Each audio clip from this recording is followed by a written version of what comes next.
Hello guys, welcome in our audit discussion. आज है हमारा lecture number 2 CA inter audit का लाइव फ्रॉम होम। जी हाँ, काफी स्टूडेंट है जो अब घर से देख रहे हैं। आज का हम करेंगे लेक्चर नंबर 2 स्टार्ट, जो कि बहुत प्रैक्टिकल रहने वाला है। कल का अगर आपने लेक्चर देखा होगा तो आपने देखा होगा सर काफी फन लविंग रहा, जहां पे अमन ने आके भी आपके साथ काफी प्रैक्टिकल एक्सपीरियंस शेयर किया, और आने वाले लेक्चर में भी डेफिनेटली हम इन सारी चीजों को कंटिन्यू रखेंगे। बट आज का जो लेक्चर है वो थोड़ा सा टेक्निकल रहने वाला है, और उसके अंदर हम भी थोड़ा डिटेल में पढ़ाई करने वाले हैं। तो सबसे पहले मैं 5 मिनट जरूर वेट करूंगा सभी स्टूडेंट का, so that they can join live और उनका कुछ भी मिस ना हो। सभी बच्चों का स्वागत है। सार्थक, चंकी, ऋतिक, अनुष्का, कृष्णा गोयल, अनामिका, विशु, विशाल, शुभिका, मानवी, जैन, जतिन, अनूप, पांडु जी, क्या बात है, देखिए कितना बढ़िया नाम है पांडु जी। ठीक है, Tania Mittal, Manoj Kumar, good evening good evening good evening सभी बच्चों को। एक बार फटाफट से जो भी स्टूडेंट लाइव देख रहे हैं और जिनको डेली हमारे साथ लाइव करना है, वो फटाफट से वीडियो को लाइक कर कर मुझे अपना अटेंडेंस मार्क करवा दीजिए। और एक और बात आपको बतानी है, वो ये कि आपको ऑडियो और वीडियो क्वालिटी ठीक से आ रहा है क्या। तो आपको वीडियो को लाइक करना है, जैसे ही आप लाइक करोगे आपकी अटेंडेंस मेरे पास आ जाएगी। दूसरा, जैसे ही आप कमेंट में बता दोगे सर ऑडियो वीडियो बिल्कुल ठीक आ रहा है, हम आगे बढ़ सकते हैं। गुड इवनिंग निखिल, वैभव, ललित गोयल, आदित्य कुमार, सचिन अग्रवाल, गुड इवनिंग बेटा जी। साहिल बंसल, सर मुझे कोई स्टूडेंट बोल रहा है कि बाद में पजल कर देंगे। पजल कर देंगे? पजल नहीं खेलते हम, गेम खेलते हैं सिर्फ। ठीक है सर, मेरी वीडियो क्लास चल रही है, ऑल ओके है जी, सभी बढ़िया। सर मेरी वीडियो क्लास गेमर जो हैं उनकी बेटा बाद में क्लास के एंड में मैं आपकी ये बातें देख सकता हूँ। क्लास के एंड में हम जरूर बात कर सकते हैं। सभी स्टूडेंट को ऑडियो वीडियो बिल्कुल क्लियर है। तो एक बार फटाफट से वीडियो को लाइक कर दो, और मैं आपको बताता हूँ कल हमने क्या क्या कवर किया था। ठीक है, कल की बातें हम सबसे पहले करेंगे, और फिर आज हम बढ़ेंगे आगे आज के धारावाहिक में। अब आगे पहले पिछला रिकैप कर लेते हैं। कल हमने आपको बेसिक कुछ बातें बताई थी, जिसके अंदर हमने सबसे मेन जो बात डिस्कस की थी वो आपसे पेपर पैटर्न डिस्कस किया था, कि आपका पेपर पैटर्न क्या रहने वाला है, जिसके अंदर 30 मार्क्स के आपके MCQs including case based MCQs, 14 marks के करेक्ट इनकरेक्ट, और बैलेंस 56 मार्क्स का आपका डिस्क्रिप्टिव पेपर रहने वाला है, जिसके अंदर 3 और 4 मार्क्स के जनरली क्वेश्चन आते हैं। ठीक है, उसके बाद मैंने आपको बताया था कि आपको 4 नहीं, अब एक नई और किताब मिलेगी, 5वीं किताब भी मिलेगी, चार्ट बुक के नाम से, जिसे हम लोग जानते हैं। फिर एक बहुत इंपॉर्टेंट स्लाइड मैंने आपको दिखाई थी, जिसके अंदर अगर आपको कोई भी डाउट आता है ड्यूरिंग स्टडी या जो भी आपको दिक्कत होती है, वो आप यहां से देख सकते हो। सर अभी मैं कोई भी हेल्प नहीं कर पाऊंगा। ठीक है, बुक्स 5 to 7 डेज में आ जाएगी आपके पास। उसके बाद हमने कुछ मेन चीजें डिस्कस की थी, और आज हम चलते हैं आगे। कल आप सभी स्टूडेंट से मैंने एक क्वेश्चन पूछा था, आज की क्लास में फिर से बता रहा हूं, बहुत टेक्निकल रहने वाली है। तो आप लोग मुझे बता सकते हैं कि क्या आप टेक्निकल कंसेप्ट आज पढ़ने के लिए तैयार हो, या आप ये चाहते हो कि सर आज भी थोड़ा लाइट रखो, सर हम कल से टेक्निकल पढ़ेंगे, आज अभी रात को टेक्निकल पढ़ने वाला माहौल नहीं है। सर जब आप शाम को क्लास लोगे, दोपहर में क्लास लोगे, या सुबह 7 बजे जब आप क्लास लोगे, उस टाइम आप हमें टेक्निकल पढ़ाना। अभी आप हमसे प्लीज प्यारी प्यारी बातें कर लो, खट्टी मीठी बातें कर लो। तो क्या ये बताओ मुझे कमेंट कर कर, क्या आप टेक्निकल कंसेप्ट पढ़ने के लिए तैयार हैं आज? यस और नो, जल्दी से बताइएगा। दूसरा, मैंने आपसे एक क्वेश्चन पूछा था कि आपको बताना है हमारे सिलेबस का, जो हमारे इस ऑडिट का जो नाम है वो क्या है, ऑडिटिंग एंड एश्योरेंस नाम है। याद है मैंने कल आपको होमवर्क दिया था, तो मैंने आपसे एक क्वेश्चन पूछा था, what is audit. Sir please show module books. बेटा अभी ये बाद में दिखाएंगे, कल की बुक, कल की हमने लेक्चर में सारे मॉड्यूल्स दिखा दिए थे, अब हम आपको कल नेक्स्ट लेक्चर के अंदर दिखा सकते हैं। ले लो टेक्निकल, सही बच्चे कह रहे हैं, ले लो टेक्निकल। हम सब स्टूडेंट रेडी हैं टेक्निकल के लिए, हम सब स्टूडेंट रेडी हैं टेक्निकल के लिए। आप जितना कंसेप्चुअल पढ़ाएंगे उतना ज्यादा मजा आएगा। हाँ जी, आप जितना कंसेप्चुअल पढ़ाएंगे उतना ज्यादा मजा आने वाला है। सर ले लो टेक्निकल जितना लेना है। ये लो जी। तो सबसे पहले मैंने आपसे एक क्वेश्चन पूछा था, व्हाट इज ऑडिट। ऑडिट क्या है? काफी बच्चों ने बताया था सर ऑडिट का मतलब होता है चेकिंग करना, ऑडिट का मतलब होता है वेरीफाई करना, ऑडिट का मतलब होता है एनालिसिस करना। कुछ बच्चों ने तो यह भी बोला था कि सर स्कैनिंग करना भी ऑडिट है। आप बताओ बेटा, आप जब लोग शादियों में जाते हो, पार्टी में जाते हो, डिस्को में जाते हो ना, तो आप लोग भी करते हो क्या?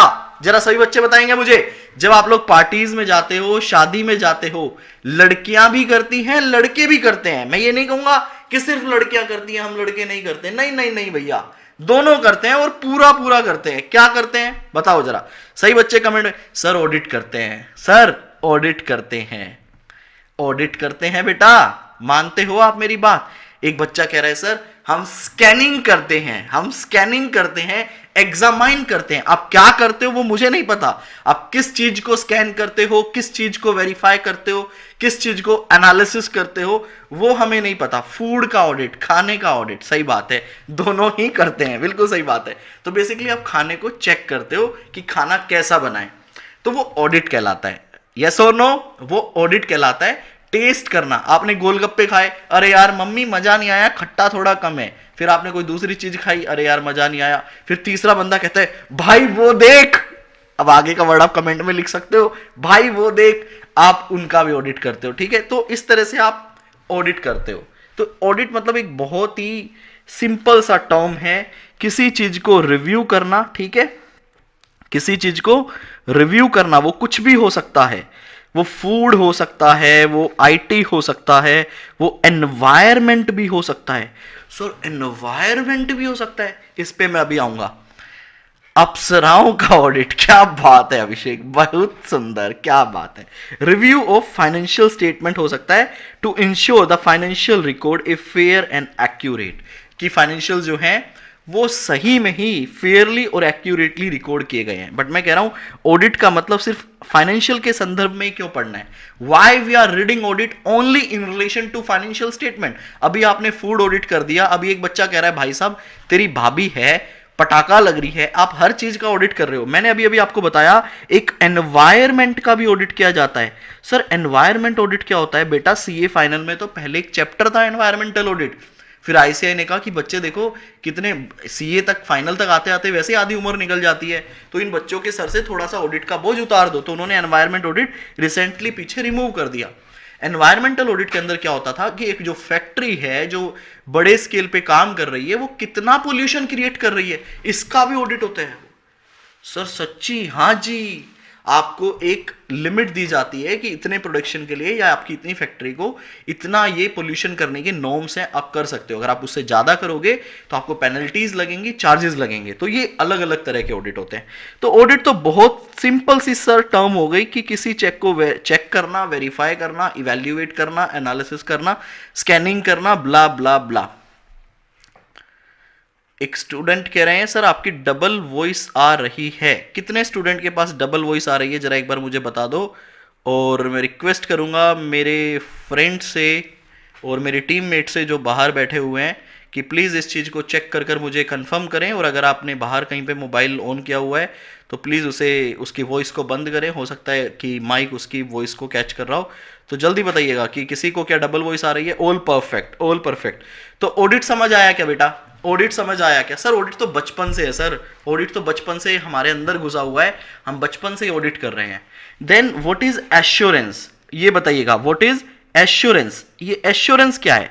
सभी स्टूडेंट मेरे को कमेंट। और आज की क्लास बहुत टेक्निकल जाने वाली है, फिर से बता रहा हूं, अभी मैं स्टार्ट बेस से कर रहा हूं वापस से, लेकिन बहुत टेक्निकल जाएगी।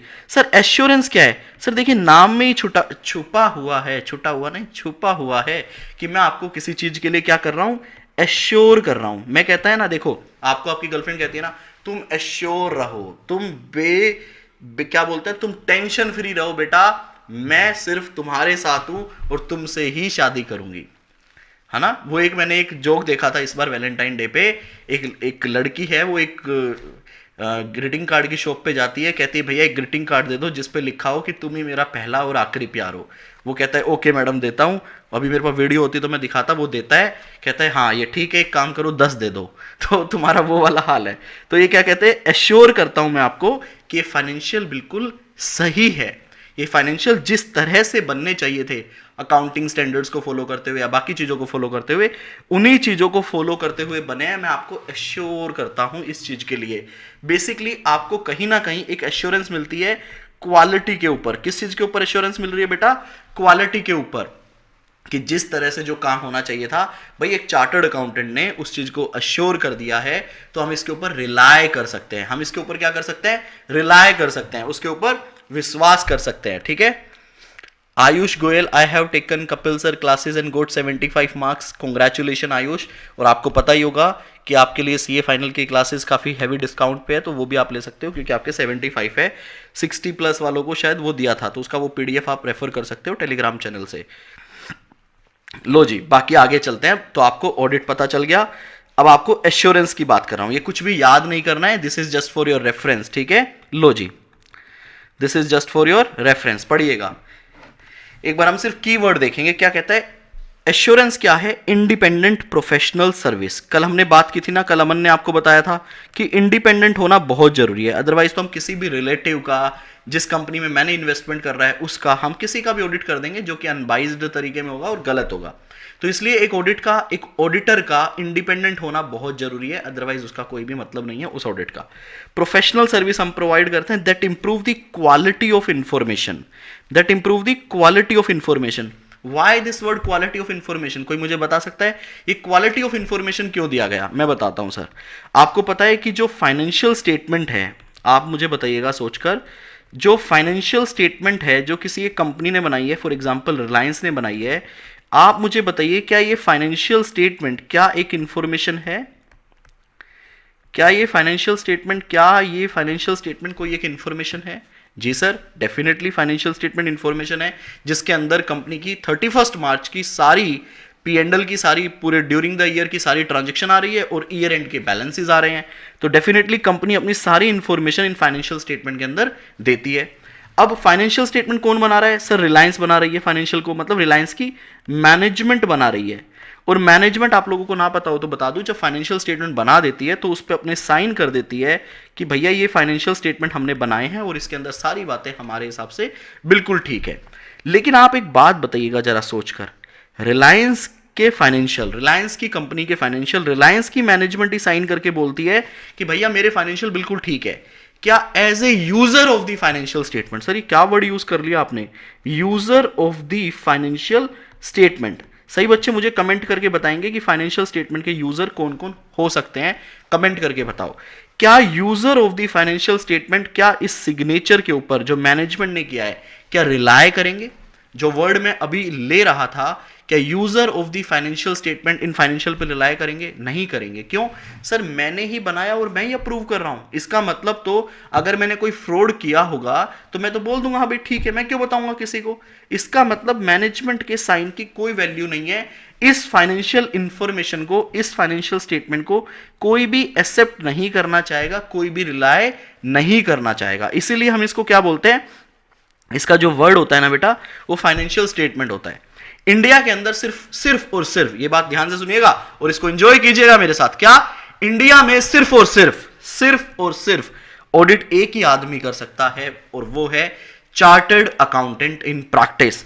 मतलब सीए के लिए ये एक्सक्लूसिव एरिया है, मतलब हमारे अलावा कोई दूसरा बंदा इस इंडिया में, प्रधानमंत्री नरेंद्र मोदी भी किसी कंपनी के फाइनेंशियल स्टेटमेंट पे अपनी ऑडिट रिपोर्ट साइन नहीं कर सकते।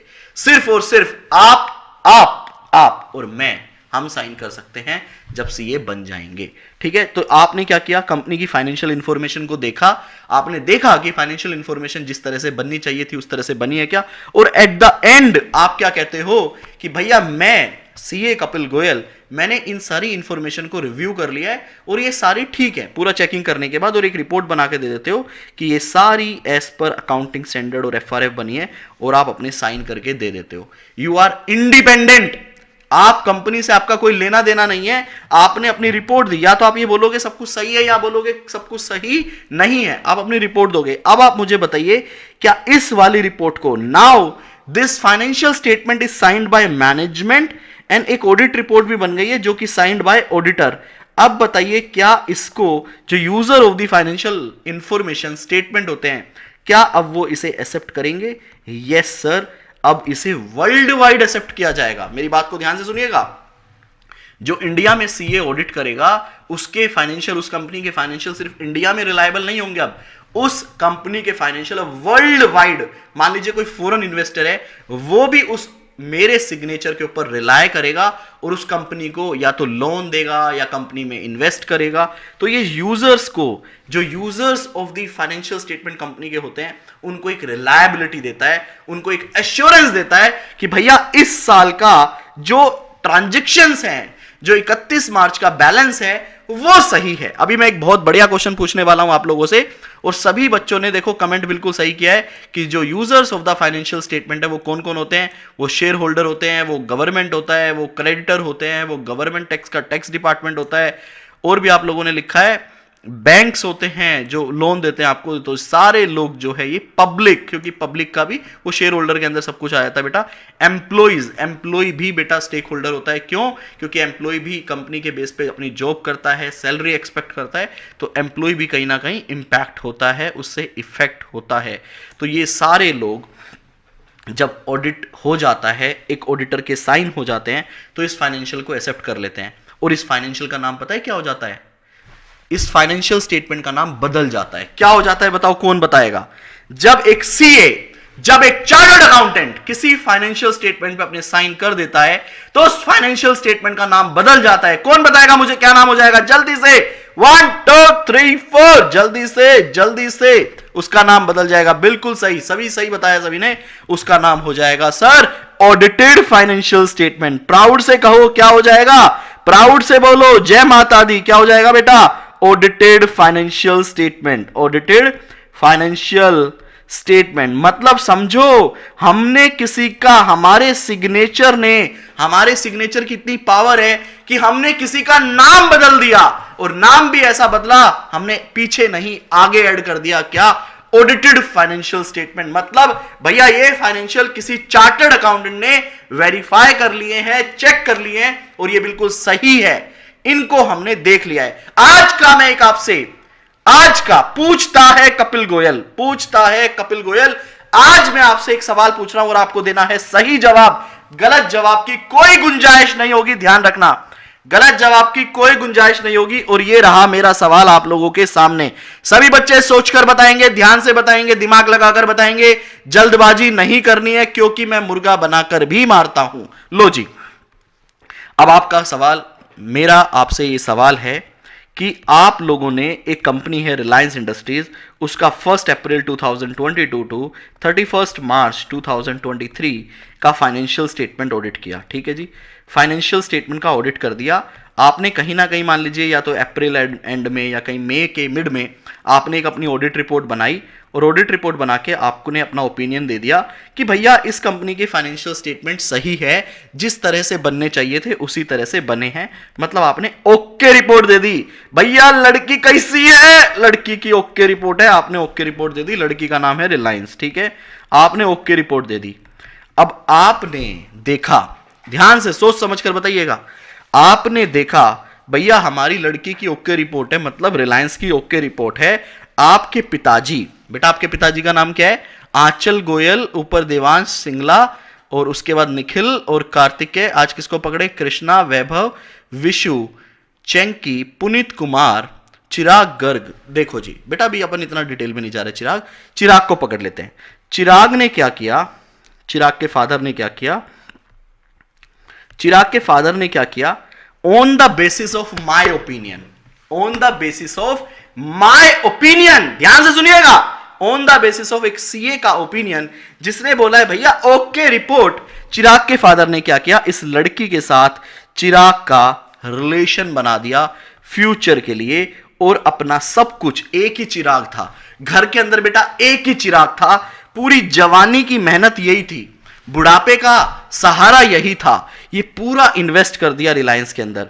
फ्यूचर का सब कुछ चिराग को इन्वेस्ट कर दिया रिलायंस के अंदर। ठीक है, अगले साल क्या होता है? ध्यान से देखिएगा, ध्यान से देखिएगा, चार्टर्ड अकाउंटेंट के बाद अगले साल क्या होता है? नेक्स्ट ईयर रिलायंस बेटा भाग जाता है, रिलायंस भाग जाता है। रिलायंस ने बैंक से बहुत हैवी लोन ले रखे थे। आप पीएनबी को याद कर सकते हो, हमारे नीरव मोदी को याद कर सकते हो, बाकी लोगों को याद कर सकते हो। बैंक से बहुत हैवी लोन ले रखे थे और फिर कंपनी उसको रीपे नहीं कर पाई, एंड दे जस्ट गॉन। ये इंडिया को छोड़कर भाग जाते हैं लंदन। अब ये लंदन में है, लंदन को लंदन ही पढ़ना, ठीक है। अब ये लंदन के अंदर है, अब ये इंडिया में नहीं है। चिराग का सारा पूरा, चिराग के फादर का सब कुछ लग चुका था रिलायंस के अंदर। मान लो उन्होंने शेयर लिया था 2600 रुपए के ऊपर, और अब वो शेयर गिर के आ गया 600 रुपए के ऊपर। 600 रुपए के ऊपर आ गया। पर शेयर बेटा कितने का लॉस हुआ? पर शेयर बेटा कितने का लॉस हुआ? सर पर शेयर का लॉस हुआ 2000 रुपए का। क्वांटिटी आप अपने हिसाब से लिख लेना जितनी औकात हो, क्योंकि उसके पापा ने तो भैया पूरी जिंदगी की कमाई लगा दी थी। अब आप मुझे बताओ, अब आप सोच कर मुझे बताना, चिराग के पापा किसको पकड़ेंगे? चिराग के पापा किसको पकड़ेंगे? बेटा आप ध्यान रखना, मेरी किताब का एक बहुत इंपॉर्टेंट कंसेप्ट चल रहा है, बहुत इंपॉर्टेंट कंसेप्ट चल रहा है मेरी बुक का। आप ये मत सोचना कि कपिल सर बुक कब ओपन करेंगे। बेटा हम बिना बुक ओपन किए सब कुछ पढ़ा देते हैं। जल्दी मुझे बताओ, चिराग के पापा किसको पकड़ेंगे, किसका गला दबोचेंगे कि भैया आपने ऑडिट किया था, आपने साइन किया था, आपने ओके रिपोर्ट दी थी, आपके कहने से मैंने मेरा सब लगाया था, आपको सजा मिलनी चाहिए। ऐसा होगा? आपके कहने से मैंने अपना चिराग दिया था और मेरा चिराग आपने बुझा दिया। ऐसा नहीं चलेगा, ऐसा नहीं चलेगा रे। अब बताओ, क्या सीए को अब मेरा क्वेश्चन, क्या चार्टर्ड अकाउंटेंट को, सीए को पनिशमेंट मिलेगा? जल्दी से बताइए, क्या हमारे सीए साहब को पनिशमेंट मिलेगा? सोच कर बताना है बाबू। शुभम अग्रवाल आपका मेरे पास कमेंट आ गया है। सिर्फ एक ही बार एक बच्चा कमेंट करे, अगर मैं नहीं रीड कर पाता हूं तो आप दोबारा। सर ऑडिटर को नहीं पकड़ेंगे? सर नो सर, ऑडिटर की कोई गलती नहीं है। No no no no no no no, Reliance को पकड़ेंगे। ललित गोयल ने कहा है पकड़ेंगे, ठीक है जी। उसके बाद Ritesh, Narendra, Anshika, no no no no no. Akshita ने भी कहा है पकड़ेंगे, ठीक है जी। No no no no no no no no no no. Depends, Chaitanya ने कहा है depends, I love you but as a friend, ठीक है। अगर ऑडिटर नो डॉक्यूमेंट, नहीं इतना टेक्निकल मत जाओ, अभी तुम देसी तरीके से पढ़ रहे हैं, अभी देसी पे रहो। टेक्निकल जब जाना होगा तो विशाल ने कहा है करेंगे।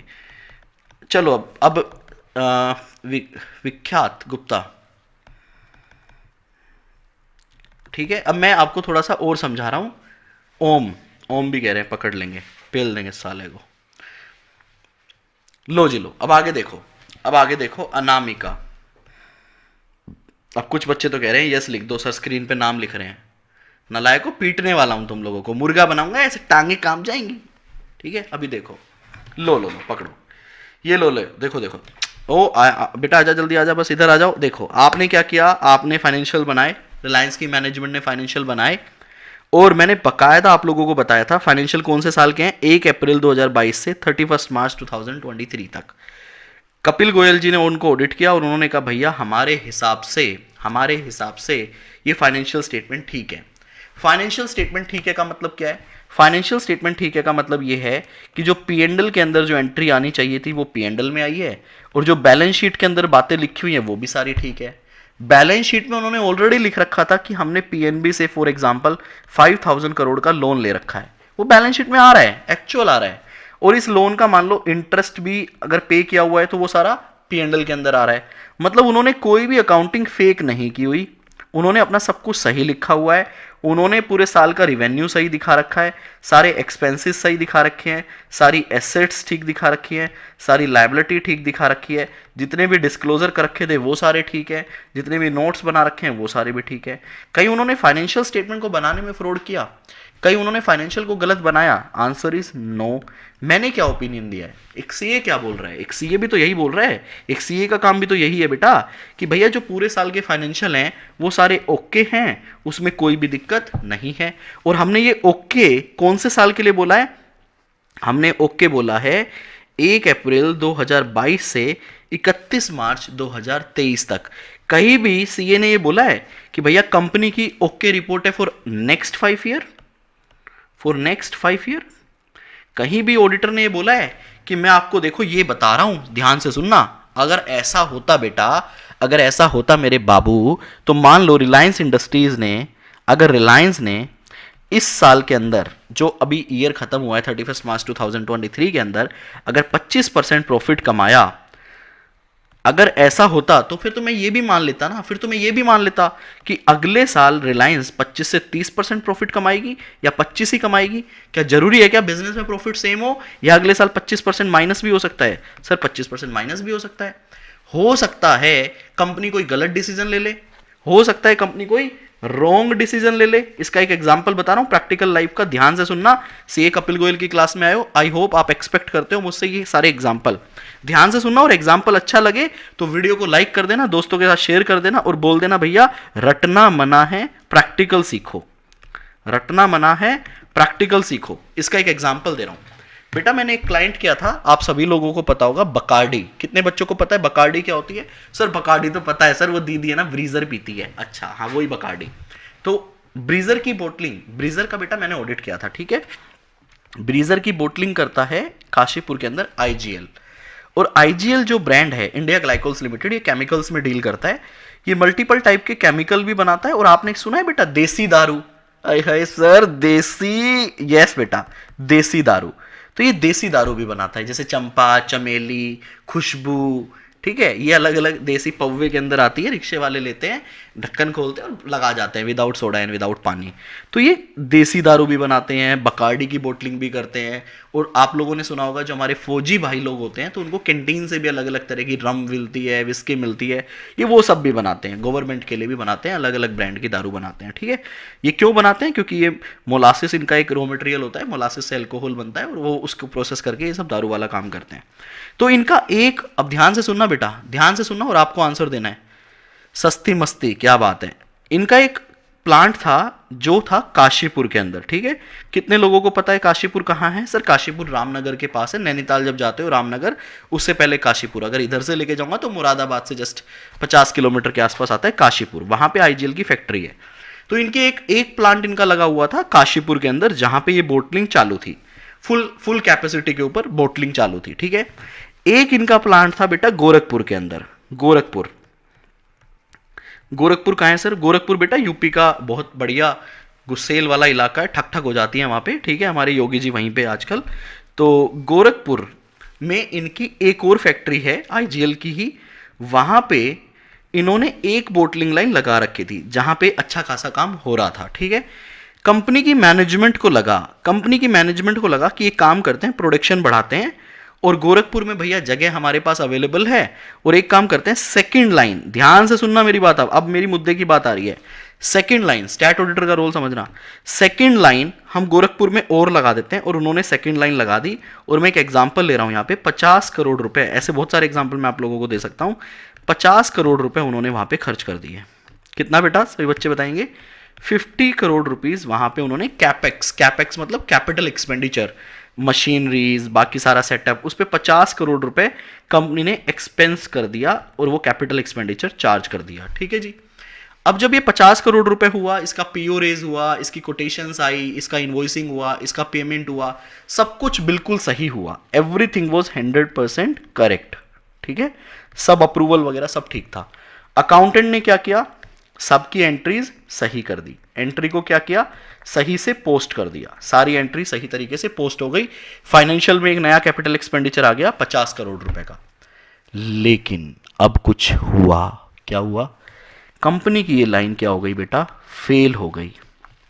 और ये समझ लो, ये मैं अगले साल की बात बता रहा था, 22-23 खत्म हो गया, 23-24 में कंपनी ने ये डिसीजन लिया और कंपनी की ये लाइन बिल्कुल फेल हो गई।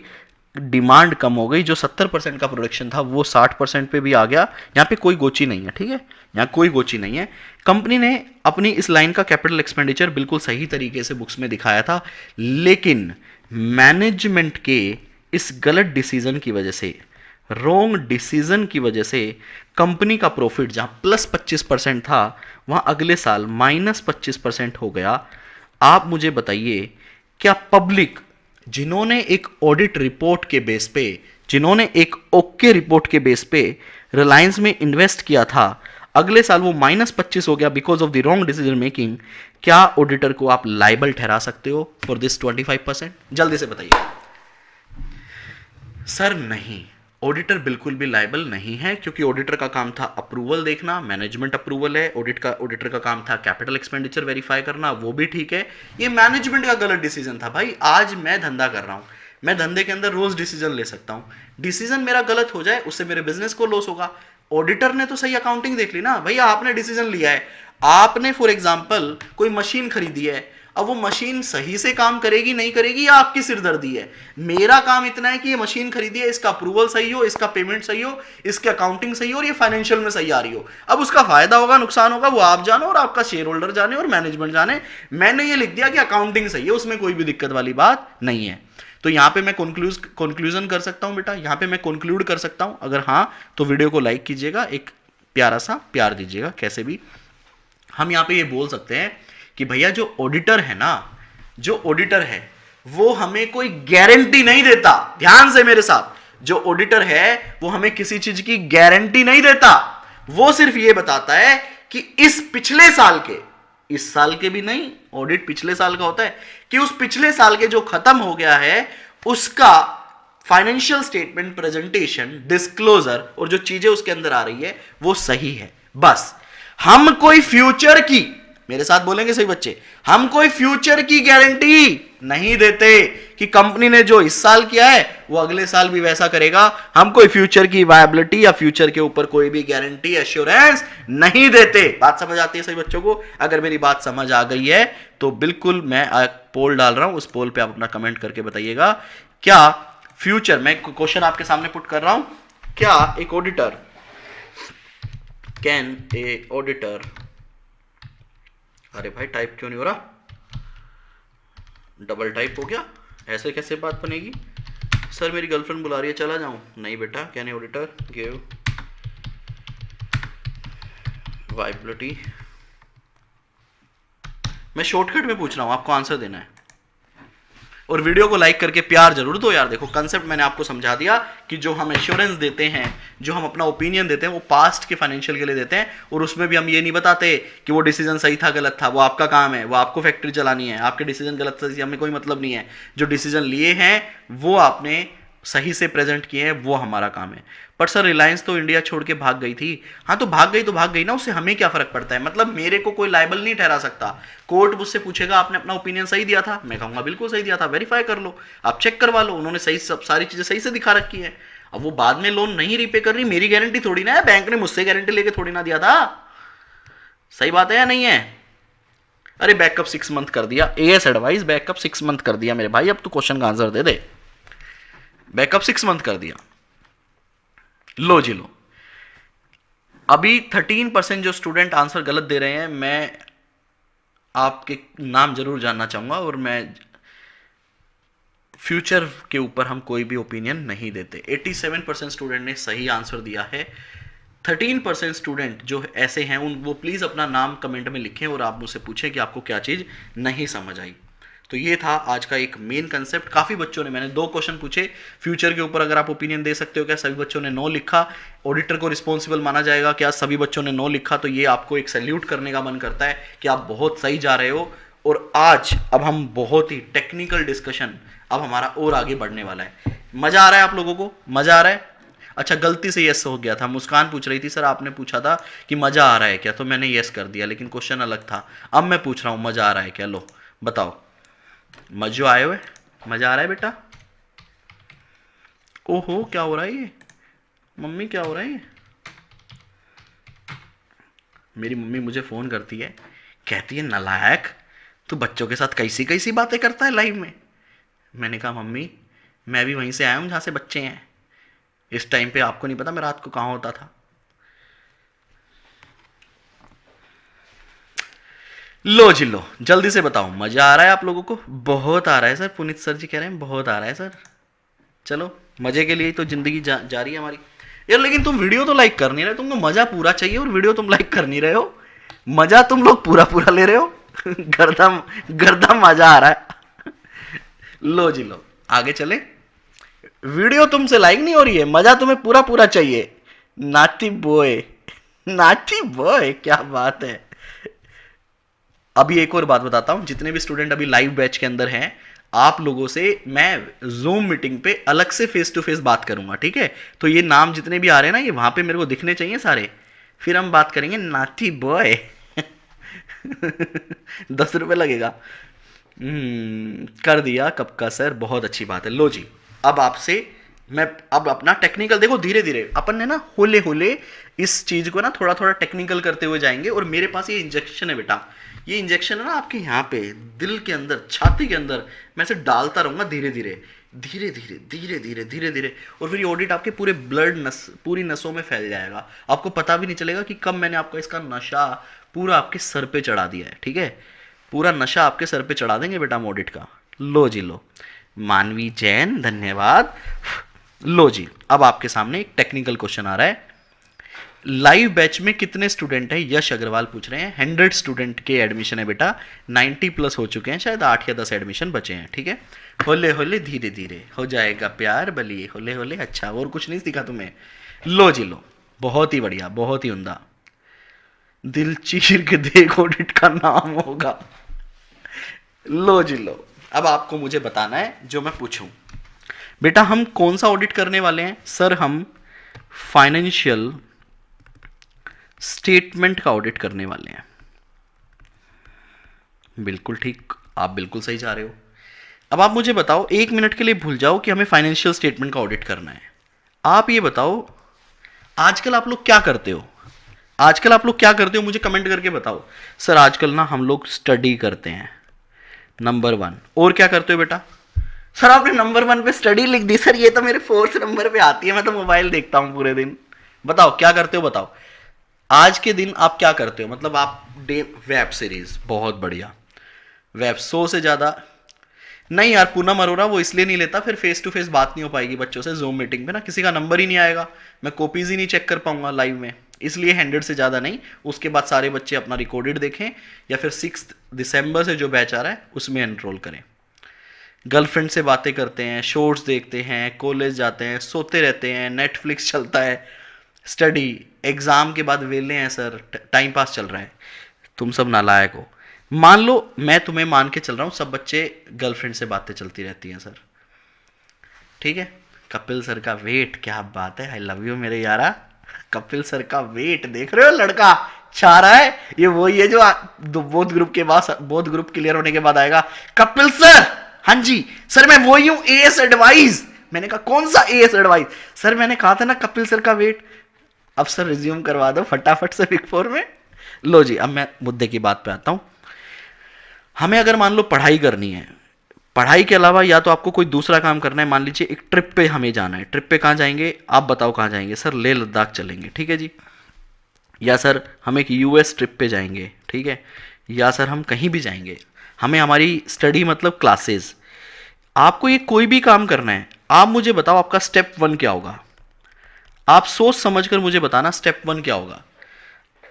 हाँ वो कह रहा है बैंकॉक लेके चलो। सुधर जाओ, इंटर में हो अभी। बैंकॉक, थाईलैंड, तुम्हें गोवा, देख रहे हो गोवा। कह रहा सर सब छोड़ो, आप हमें गोवा ले चलो बस। अरे मैं कह रहा हूं तुम्हें कहीं भी जाना है, इसको रशिया चाहिए। देख रहे हो रशिया। तुम भाई हो, मेरे गुरु बने हुए हो आजकल। मेरे को ये बताओ, मैं सारे कमेंट रीड नहीं कर सकता सही बताऊं तो। हाँ जी, yes you are absolutely right. Narendra Yug, Vaibhav, मुस्कान, शिवांगी, ऋतिक, आपने कहा सर स्टेप 1 हमारा होगा प्लानिंग। हम सबसे पहले करेंगे प्लानिंग कि भैया मुझे क्या करना है। अगर मुझे गोवा ट्रिप पे जाना है तो दिल्ली से अपन 4x4 से जाएंगे, 4x2 से जाएंगे, फॉर्चूनर से जाएंगे या जीप से जाएंगे। कोई भी आप एक गाड़ी सेलेक्ट करोगे। फिर उसके बाद आप देखोगे अच्छा भैया गाड़ी फाइनल हो गई, फिर आप बंदे फाइनल करोगे। कार कौन सी ले? सर थार ले लो, थार। चलो जी थार हो गई 4x4। फिर आप देखोगे सर बंदे, आप देखोगे पर्सन, सर किस किस को लेके जाना है? सर मेरी वाली, उसकी वाली, उसकी वाली, 3 ये हो गए और हम 3 हो गए सर, 6 लोगों का ग्रुप हो गया। आपने बंदे फाइनल कर लिए सर। फिर आप देखोगे रूट, सर रूट हमारा रहेगा शिमला होते हुए जाएंगे सर हम ऊपर ना, वहाँ पे ऑक्सीजन लेवल कम होगा, वहाँ टेंट लगाएंगे, मजे करेंगे और उसके हिसाब से हम अपना रूट बनाएंगे। वहाँ से रुकते हुए आपने रूट बना लिया। फिर आप देखोगे सर खाने पीने का सामान थार के अंदर भरना है। आपने मान लो फूड को प्लान किया कि भैया मेरी वाली को तो ये चिप्स अच्छा लगता है, उसकी वाली को नाचोज अच्छा लगता है, उसकी वाली तो सिर्फ पानी ही पीती है, तो आपने ये सब कर लिया। फिर आप अपना तीनों का देखोगे, भाई पीता है ब्लैक लेबल, अपन पीते हैं ठंड में रम, और एक भाई तो सिर्फ वोडका ही पीता है। और आपने मान लो कि आपकी लड़कियों के लिए ब्रीजर रख लेते हैं, थोड़ी सी बियर रख लेते हैं। तो आपने अपना फूड एंड ड्रिंक्स प्लान कर लिया। फिर आप क्या प्लान करोगे? फिर आप अब आप सिचुएशन को प्लान करोगे। देखना, धीरे धीरे देखना। अब आप सिचुएशन को प्लान करोगे। बेटा मैं कोई भी फालतू चीज़ नहीं पढ़ा रहा हूँ, सारी मेरे चैप्टर से लिंक करेगी, हर एक चैप्टर से लिंक करेगी, ठीक है। फिर आप इसको सिचुएशन से लिंक करोगे कि यार अगर ऐसा हो गया तो कैसा होगा, वैसा हो गया तो कैसा होगा, ये हो गया तो क्या होगा, मेरी वाली ने मेरे को छोड़ दिया तो क्या होगा। मतलब सिचुएशन। अब मेरे को आप सिचुएशन बताओ, फिर हम उनको प्लान करते हैं। रेड बुल, एक बच्चा कह रहा है रेड बुल भी ले लो सर, ठीक है। मॉकटेल बनाओगे इसलिए, ठीक है। जूस भी लिख लेते हैं फिर, ठीक। अब आप मेरे को सिचुएशन बताओ, सिचुएशन बताओ। हाँ हाँ, फुल एक्सपीरियंस, फुल एक्सपीरियंस है भैया। अब situation number 1, sir tyre puncture हो गया तो क्या करेंगे? सर ये कोई सिचुएशन है? सिचुएशन तो हम बना के देंगे अभी आपको। टायर पंचर हो गया तो भाई एक काम करो, स्टेपनी से काम नहीं चलेगा, उसका टायर छोटा होता है, मार्केट से एक बड़ा साइज, सेम साइज का टायर एडिशनल लेके चलो, ठीक है जी। आपने टायर प्लान किया। उसके बाद सर मेरी वाली ना बीमार बहुत होती है, फीवर हो जाता है उसे, उसे कोल्ड हो जाता है सर, उसे हेडेक हो जाता है सर, उसे फटीक होता है, जो भी होता है। आपने कहा ठीक है भाई एक काम करो, मेडिसिन की किट लेके चलो, ठीक है, ठीक है। सर अगर बारिश आ गई तो क्या करेंगे? तो मैंने कहा भैया एक काम करो, रेन कोट लेकर जाओ आप, ठीक है, रेन कोट आप अपने साथ लेकर जाओ। सर अगर पेट्रोल बीच में ख़त्म होने वाला हुआ और हमने नहीं कोई पेट्रोल पंप मिला, तो मैंने कहा ठीक है एक काम करो, 50 लीटर डीजल छत पे लगा दो, ऊपर छत पे बांध दो। तो आपने क्या किया, सबसे पहले तो बेसिक चीज़ें प्लान की, जो बेसिक था। उसके बाद आपने डिफरेंट डिफरेंट सिचुएशन को प्लान किया। आई होप आप इसको ऑडिट से लिंक कर पा रहे होंगे। प्रोटेक्शन फॉर बंदी, नालायक हो। आपने फिर सिचुएशन प्लान की कि क्या क्या सिचुएशन हो सकती है, और उस सिचुएशन के हिसाब से आपने सॉल्यूशन को सोचा। हाँ ठंड हो गई तो ज़्यादा क्या करेंगे, बिल्कुल सही बात है। देखो आप लोग हैं ना, बिल्कुल सही जा रहे हो, बिल्कुल सही जा रहे हो, मैं भी ऐसा ही था। अब आप मेरे को एक बात बताओ, सेम ऑडिट, अब हम सेम ऑडिट की बात करते हैं। आपने सबसे पहले प्लानिंग की। क्या प्लानिंग की? कि भैया कोई नया रिलायंस का क्लाइंट आया, क्या उसे एक्सेप्ट करें या ना करें, इन सारी चीज़ों पे आपने बात कर ली। फिर आप देखोगे यार क्लाइंट, अब हमने ऑडिट स्टार्ट कर दिया, क्लाइंट के अंदर अगर हमें फ्रॉड मिला तो हम क्या करेंगे, उस पर आपको गाइडेंस चाहिए। अगर कोई काम जिस तरीके से होना चाहिए अगर उस तरीके से नहीं हुआ, मान लो थार को 4x4 को किसी एक रिवर को क्रॉस कर लेना चाहिए, उसको क्रॉस करके इजीली आगे चले जाना चाहिए, मतलब आगे बढ़ जाना चाहिए, बट मान लो वो क्रॉस नहीं कर पाई तो क्या होगा? आपका सेकंड ऑप्शन क्या होगा? अगर कोई एक एरिया मेरे को नॉर्मल ऑडिट प्रोसीजर लगा के करना था, वो नहीं लगा पाया तो क्या होगा? तो इसका मतलब ऑडिट के अंदर भी हम लोग क्या करेंगे, अलग अलग पहले नॉर्मल प्लानिंग करेंगे, फिर अलग अलग सिचुएशन के हिसाब से हम आपको पहले ही बताएंगे कि बेटा अगर ऐसा हो तो आप ऐसा करना। एक एग्जांपल दे रहा हूं, जैसे एक डेटर है, मान लो उस डेटर का नाम है, यहां से पकड़ लेते हैं सार्थक। एक सार्थक है, उसको रिलायंस के देने हैं 20 करोड़ रुपए, रिलायंस के 20 करोड़ रुपए सार्थक को देने हैं। मैंने ऑडिटर साहब को कहा कि भैया आप इसको वेरीफाई करो, तो आपने कहा ठीक है सर, बहुत आराम से वेरीफाई कर लेंगे। कैसे? सेल्स के सारे डॉक्यूमेंट चेक करेंगे कि सार्थक को 20 करोड़ की सेल हुई क्या। आपने सेल के सारे डॉक्यूमेंट वेरीफाई कर लिए, लेकिन फिर भी है ना आपको ऐसा डर लग रहा है कि यार ये हो सकता है सेल के जो इन्वॉइसेस वगैरह ये बेकार जाली बना दिए हो। तो मैंने कहा ठीक है एक काम करो, सार्थक से बात कर लो। फिर आपने क्या किया, सार्थक की कंपनी में गए और आपने सार्थक से कहा भाई क्या तुमने रिलायंस के 20 करोड़ रुपए देने हैं? सार्थक कहता है जी हाँ देने हैं। तो वो कहेगा ठीक है एक काम कर, साइन करके दे। तो आपने सार्थक से साइन करवा लिया, तो ये आपको एक एश्योरेंस आ गया कि सार्थक 20 करोड़ रुपए देगा। लेकिन मान लो सार्थक कहता है अबे तुम कौन हो बे, मैं नहीं दे रहा साइन वाइन करके, वो मना कर देता है।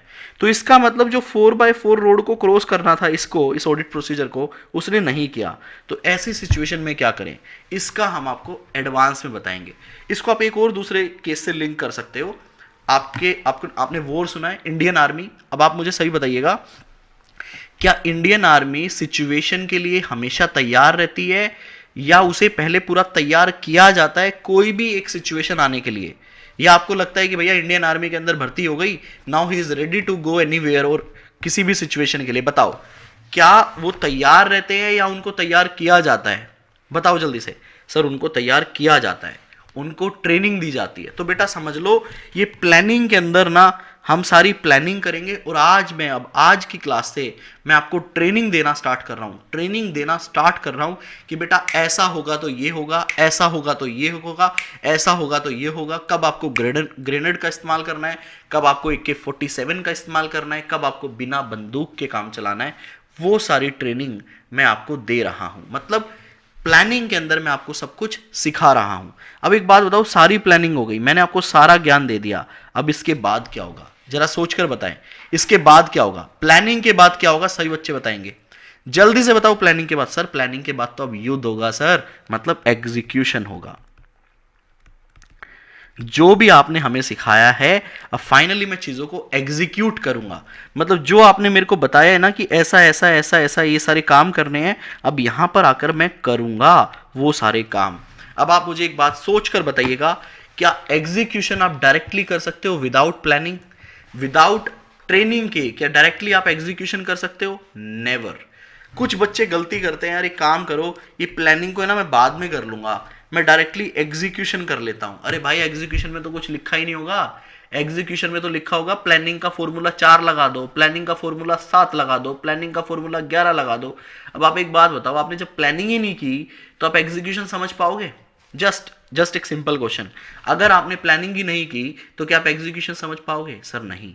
लेकिन अगर आपने प्लानिंग ट्रेनिंग बहुत अच्छे से कर ली, और अगर आप एग्जीक्यूशन के अंदर मान लो आपकी ट्रेनिंग, आपने कोई एग्जीक्यूशन फेस नहीं किया बट अचानक कुछ आ गया, तो भी आप उसे फेस कर लोगे। क्यों? क्योंकि आपने बहुत अच्छे से बेस को समझा हुआ है। एग्जीक्यूशन हो गया मतलब हमने रियल में फाइनेंशियल स्टेटमेंट को चेक कर लिया। एग्जीक्यूशन के बाद क्या होगा? सभी स्टूडेंट बताएं, एग्जीक्यूशन के बाद क्या होगा? सर हम फाइनली हमारी एक रिपोर्ट बना के देंगे कि भैया जो हमने चेक किया है उसके हिसाब से हमारा ओपिनियन क्या है, उसके बाद हमारा ओपिनियन क्या है। तो ये क्या थी बेटा? ये ऑडिट की स्टेजेस थी। क्या थी? सभी बच्चे मेरे साथ रिपीट करेंगे, ये क्या थी बेटा ऑडिट की? सर ये ऑडिट की स्टेजेस थी। नंबर 1 प्लानिंग, नंबर 2 पे हम करेंगे एग्जीक्यूशन, नंबर 3 पे हम करेंगे रिपोर्टिंग। मतलब किसी भी क्लाइंट का अगर हम काम करेंगे तो हमें हमारे पूरे ऑडिट को 3 फेजेस में डिवाइड करना पड़ेगा, प्लानिंग, एग्जीक्यूशन, रिपोर्टिंग। ठीक है, अब आप देखिए अपना सिलेबस। प्लानिंग, एग्जीक्यूशन, प्लानिंग के अंदर प्रिपरेशन कर लेते हैं हम, और रिपोर्टिंग फॉलो अप मैं बाद में समझाऊंगा, अभी नहीं। ठीक है, ये देखिए, ये आपका सीए इंटर का सिलेबस है। अगर आप देख पा रहे हो 3 कैटेगरी में मैंने आपके सीए इंटर के सिलेबस को डाल दिया है, और ये जो डिस्कशन मैं यहां पे कर रहा हूं ये ICAI स्टडी मटेरियल के हिसाब से मैंने चैप्टर नंबर लिखे हैं। हमारी बुक में 1-2 ऊपर नीचे हो सकते हैं। तो देखो बेटा, प्लानिंग के अंदर कितने चैप्टर हैं जरा ध्यान से देखना, और आप ही बताना मुझे कि सर सबसे इंपॉर्टेंट एरिया क्या है। प्लानिंग के अंदर कौन कौन से चैप्टर हैं? Chapter number 1 nature, scope and objective. Nature, scope and objective के अंदर क्या आता है? नेचर मतलब हम कौन सा ऑडिट कर रहे हैं, उसका ऑब्जेक्टिव क्या है, और हमें कितना क्या कवर करना है, दैट इज चैप्टर 1। मतलब बहुत ही बेसिक चैप्टर जो है वो चैप्टर 1 है। ठीक है, चैप्टर 2 कहता है भैया जो भी काम करो कैसे करना, प्लानिंग करके करना। चैप्टर 2 क्या कहता है? जो भी काम करो प्लानिंग करके करना। मेरे साथ रिपीट करें, चैप्टर 2 क्या कहता है? जो भी काम करो प्लानिंग करके करना। चैप्टर 3 कहता है भैया जो भी करो, चाहे प्लान करके करो, चाहे एग्जीक्यूशन करो, चाहे रिपोर्टिंग करो, जो भी करो लिख लेना। जो भी करो लिख लेना, मतलब ऑडिट डॉक्यूमेंटेशन। आप एक बात बताओ, लिखना जरूरी है क्या? आप एक बात बताइएगा सभी स्टूडेंट, आपको लगता है कि सब कुछ लिखना जरूरी है, सब कुछ डॉक्यूमेंटेशन करना जरूरी है? जल्दी से बताओ। ऑडिट कर रहा हूं भाई, ऑडिट कर रहा हूं किसी थर्ड कंपनी का, रिलायंस का।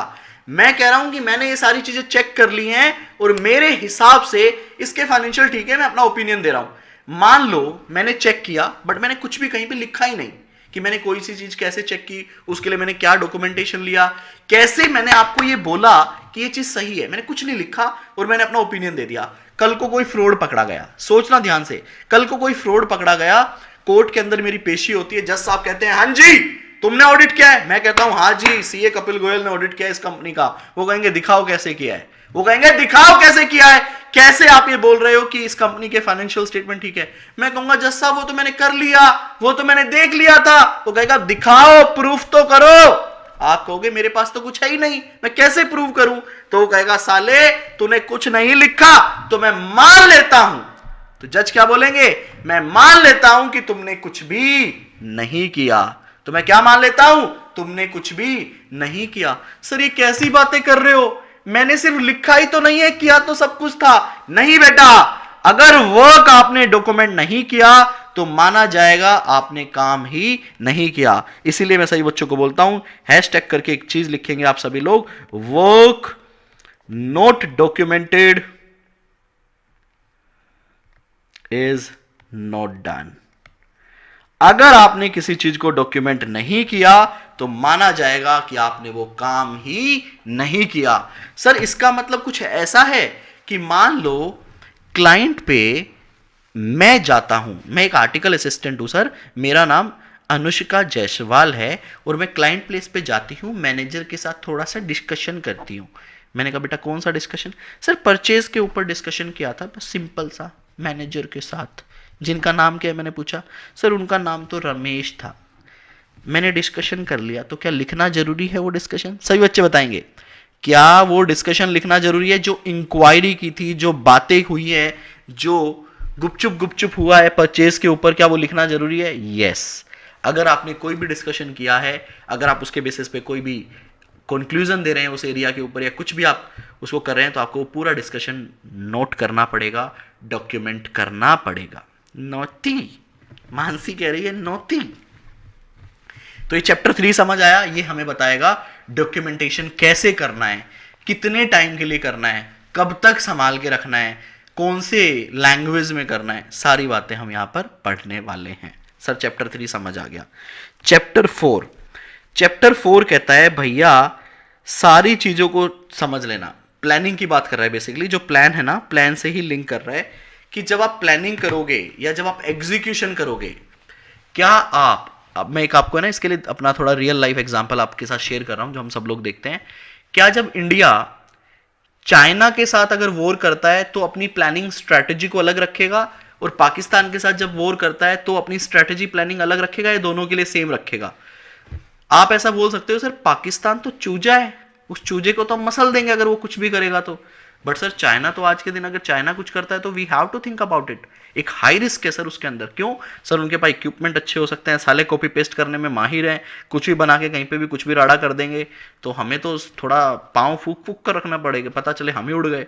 तो इसका मतलब आप ये तो समझ गए कि क्लाइंट वाइज, क्लाइंट, अगर मैं रिलायंस का ऑडिट कर रहा हूं तो आपके माइंड में आएगा सर ये नीता बेन जो है ना, ये नीता बेन सही नहीं है, ये नीता बेन को थोड़ा देख के चलना। फिर मैं बोलूं टाटा, अरे सर रतन टाटा सर, अरे रतन, अरे रतन रतन रतन रतन रतन रतन रतन भाई है सर, बिल्कुल सही है। समझ रहे हो आप मेरी बात? तो इसका मतलब आप रिस्क को एसेस करके अपना काम करना, ये आपको समझाया जा रहा है पहले कि आप जब भी अपना ऑडिट करो रिस्क देखना कितना है। रिस्क ज्यादा हो तो ज्यादा ऑडिट करना, रिस्क कम हो तो कम ऑडिट करना। सही बच्चे मेरे साथ रिपीट करेंगे? क्या रिपीट करेंगे? रिस्क ज्यादा हो तो ज्यादा ऑडिट करना, रिस्क कम हो तो कम ऑडिट करना। मोर रिस्क मोर audit, less risk less audit. जल्दी से सही बच्चे, मोर रिस्क मोर audit, less risk less audit. ठीक है जी। तो ये कहता है भैया रिस्क को एसेस करना कि कितना रिस्क है, उसके हिसाब से आप अपना ऑडिट करना। That is chapter number 4। सिखाया जा रहा है, बताया जा रहा है कि भैया रिस्क एसेस करके जाना। ये प्लानिंग चल रही है बेटा जी, ये प्लानिंग चल रही है। मोर रिस्क मोर audit, less risk less audit, बिल्कुल सही। लो जी चैप्टर 5 आता है पिक्चर के अंदर। चैप्टर 5 कहता है कि तुमने अपना काम स्टार्ट कर दिया, तुमने अपना काम स्टार्ट कर दिया, तुमको लगा कि लड़की देखो कितनी सुंदर है, कितनी सुशील है, कितना प्यारा बोलती है, तुमने रिश्ता बना लिया। मतलब जब क्लाइंट आया था, hi Kapil, how are you, we are into the business of oil and gas and we have this much of units, do you want to do our audit? आप कहते हो जी बिल्कुल करेंगे, आप इतना प्यारा बोलते हो, will charge you 10 lakh rupees, that is okay for you? Client कहता है that is okay for me, charge it. आपको क्लाइंट बहुत अच्छा लगता है, आप 10 लाख रुपए फीस पे एक्सेप्ट कर लेते हो। जब आप बाद में ऑडिट करने जाते हो आपको पता चलता है इसने ना, ये 10 लाख वाले ने, चार्जशीट और ये ने बहुत सारे फ्रॉड कर रखे हैं। तो अब आप क्या करोगे? तो आपको बताया जा रहा है, सिखाया जा रहा है प्लानिंग पे ही कि अगर आपको कोई फ्रॉड मिलता है तो आपको क्या करना है, कैसे डील करना है, उस सिचुएशन से कैसे लड़ना है, तो वो सब सिखाया जाएगा। ठीक है, चैप्टर नंबर 5। चैप्टर नंबर 6 आपको बोलता है कि भैया जी, आस्था, सार्थक, देवांश, अनामिका, मानसी, कृष्णा गोयल, विख्यात, विशाल, ये अब आपको बोल रहे हैं, सभी बच्चों को बोल रहा है हमारा चैप्टर कि सुनो, पहले जमाने में क्या होता था, बही खाते बनते थे, एक लाल रंग की किताब होती थी, उसमें सारी अकाउंटिंग होती थी, सब कुछ लिखा जाता था, तो ऑडिट करना आसान होता था। आजकल सब कुछ कंप्यूटर के अंदर होता है, सब कुछ ऑटोमेटेड होता है, आप बटन दबाओ सारा काम खत्म, आप एक एंट्री डालो सारी एंट्री अपने आप पोस्ट हो जाएंगी। अरे सर, इसको बोलते हैं ऑटोमेटेड एनवायरनमेंट। तो जब आप ऑडिट करोगे ना तो आपको EIS सिस्टम की नॉलेज होनी चाहिए, तो वो मैं आपको यहाँ पे चैप्टर 7 में सिखाऊंगा। चैप्टर 6 में सिखाऊंगा, चैप्टर 7 आता है। चैप्टर 7 कहता है सुनो सुनो सुनो, रिलायंस के अंदर तो बहुत सारे ट्रांजैक्शन है, तुम 100% चेक नहीं कर पाओगे, तो तुम्हें सैंपलिंग करनी पड़ेगी। तो कैसे करनी है वो मैं सिखाऊंगा, कैसे करनी है वो मैं सिखाऊंगा। तो बेटा आप सभी बच्चे देखो, प्लानिंग के अंदर कितने चैप्टर हैं? Chapter number 1 to chapter number 7, हमारा मॉड्यूल 1।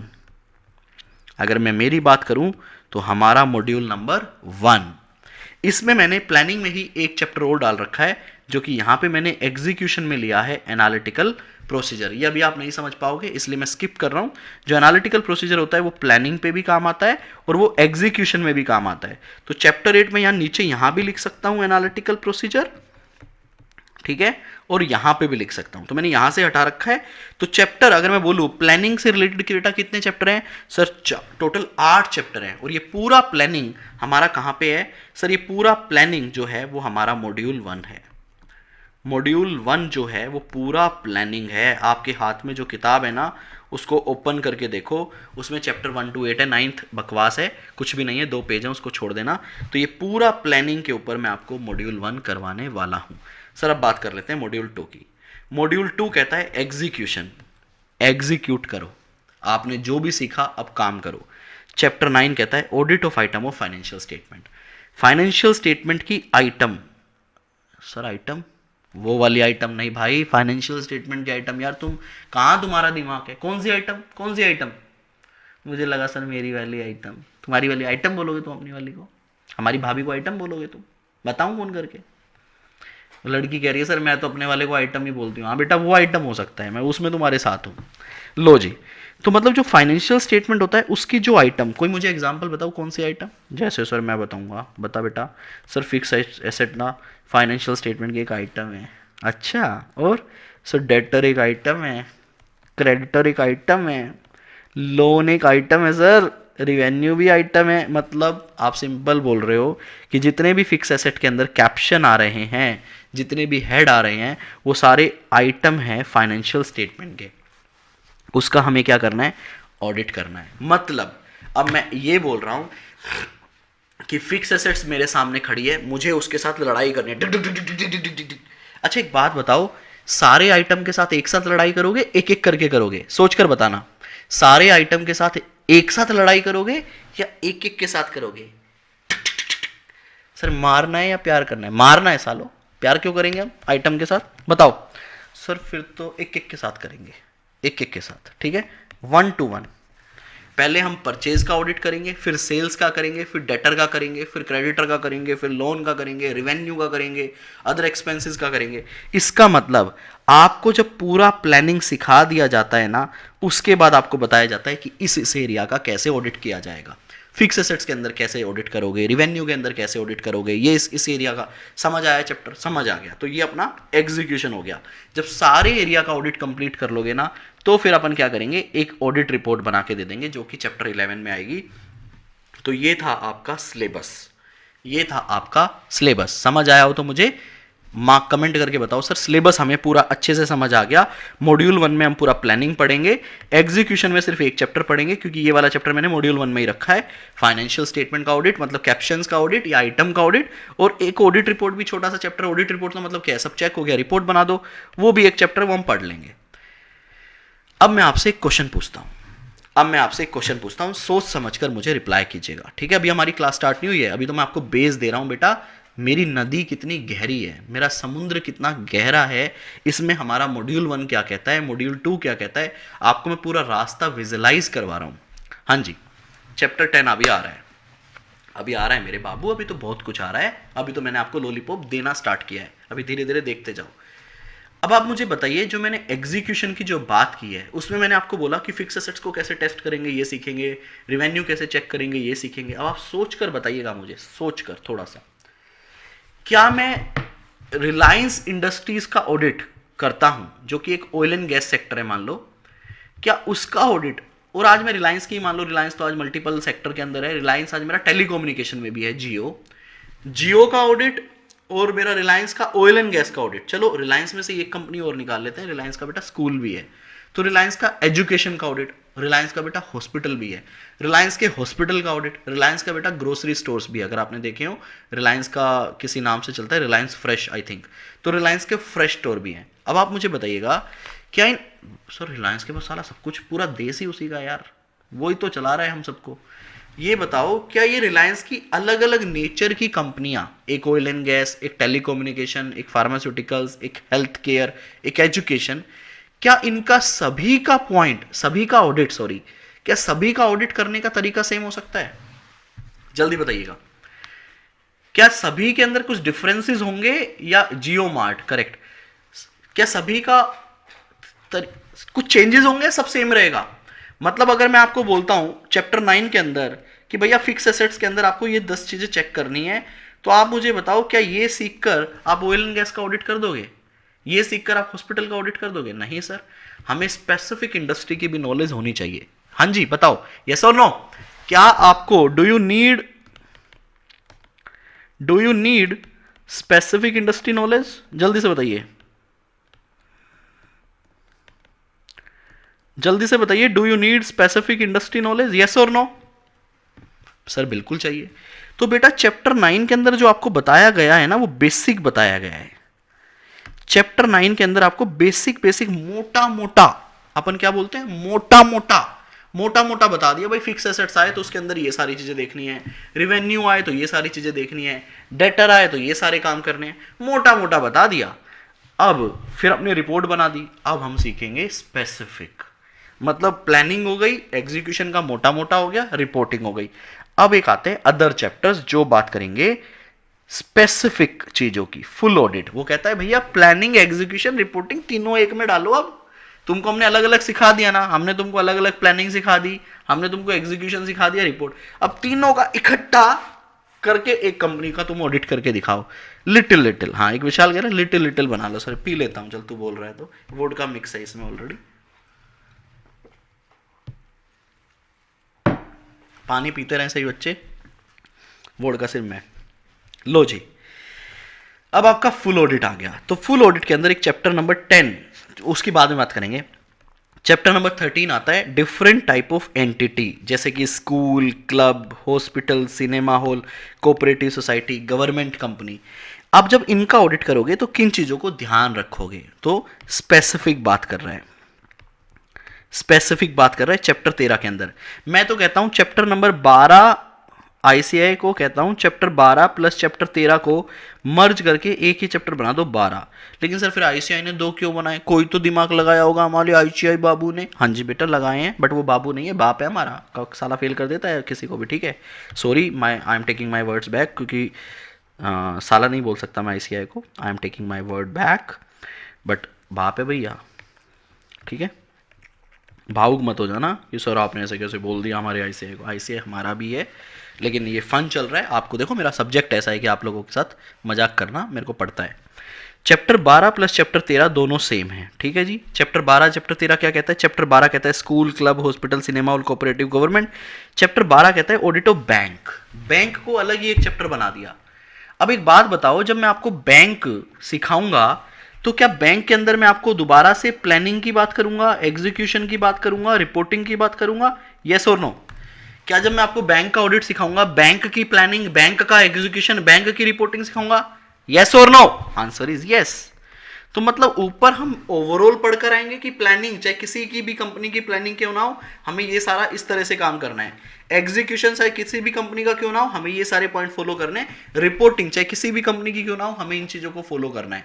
फिर आता है स्पेसिफिक, स्कूल का ऑडिट करोगे तो किन चीजों का ध्यान रखना है, हॉस्पिटल का ऑडिट करोगे किन चीजों का। तो ये सारे छोटे छोटे हैं, ये सारे चुल्लू चुल्लू चुन्नू चुन्नू से हैं, इसलिए इन सबको एक चैप्टर में डाल के पेल दिया।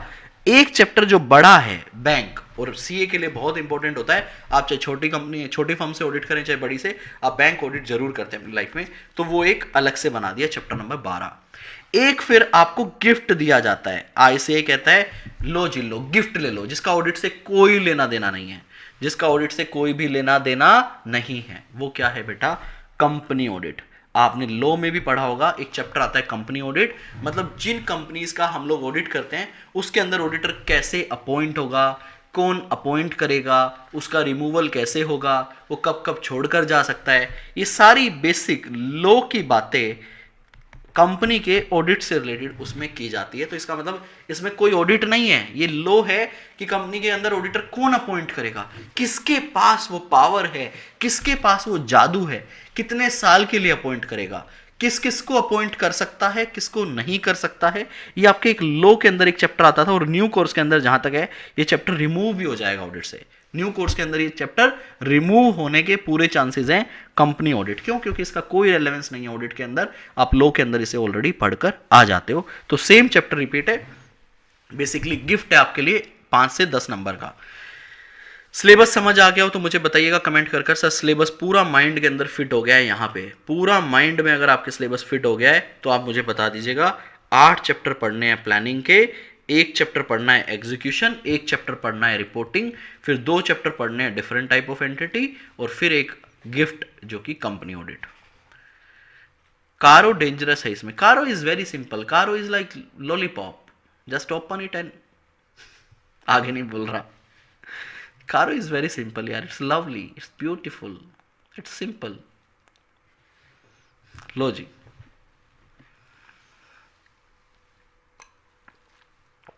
सिलेबस समझ आ गया हो तो आगे चलते हैं।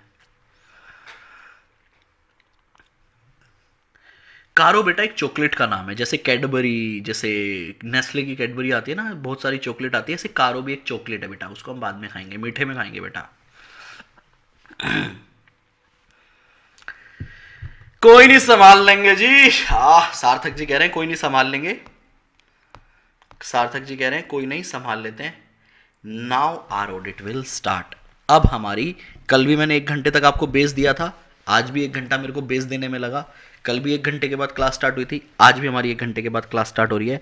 That is flow of audit, that is flow of audit. बहुत ही टेक्निकल टॉपिक होता है, तकरीबन 2 घंटे का टॉपिक है ये फ्लो ऑफ ऑडिट, लेकिन कोशिश करेंगे 1 घंटे में इसको हम खत्म करें और उसके बाद आगे बढ़ें। Are you ready for the flow of audit? सभी बच्चे बताइएगा, क्या आप सभी लोग तैयार हैं फ्लो के लिए? ये हमारा फ्लो ऑफ ऑडिट, हमारा मेन टॉपिक अब स्टार्ट हो रहा है। सर आप हो साथ में तो क्या डर है, बिल्कुल सही आपने बात लिखी है। लो जी लो, आर यू रेडी बेटा? सभी बच्चे तैयार हैं फ्लो ऑफ ऑडिट के लिए? जल्दी से बताइएगा। हाँ जी सर हम तैयार हैं फ्लो ऑफ ऑडिट के लिए। ये रिलायंस की एनुअल रिपोर्ट है, जो कभी काम आएगी हम आपको बताएंगे।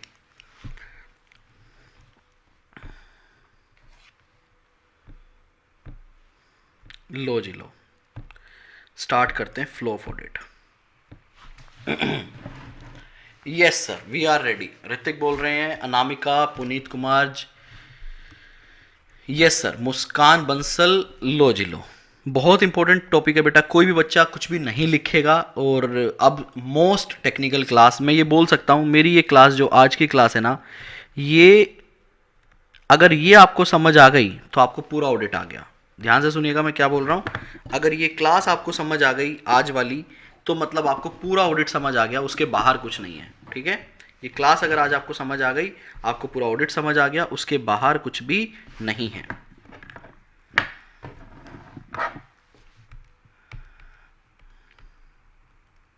बट ये पेन काम क्यों नहीं कर रहा? रजिस्टर कैसे बनाना है सारा कुछ बताऊंगा मैं, उस चीज को भी छोड़ दो, जब जो काम करना होगा ना तब करेंगे, डोंट वरी। लेकिन ये काम क्यों नहीं कर रहा यार? ऐसा मत करो यार। लो जी, यहाँ कर लेते हैं, चलो यहाँ देख लेते हैं कल की क्लास जहाँ हमने की थी।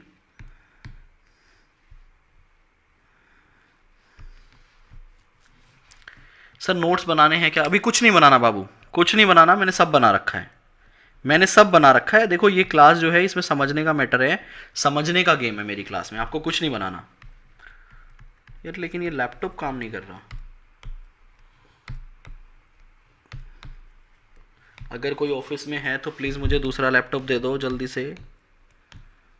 अगर कोई मेरी बात सुन पा रहा है, ऑफिस में कोई बैठा हुआ है इस टाइम तक, तो please give me the another. चल गया? नहीं, मैं एक काम करता हूँ, बंद करके ओपन करता हूँ। सब चले गए बेटा, रात को सब निकल गए, अकेला छोड़ के हमको। सर आपको अकेला छोड़ दिया यार? अग्रिमा मैम फिर से बीमार हो गई। सुबह मैंने कहा था तुम ठीक हो गई हो, वो फिर से बीमार हो गई, और अब मेरे को कह रही थी दोबारा से दवाई दो।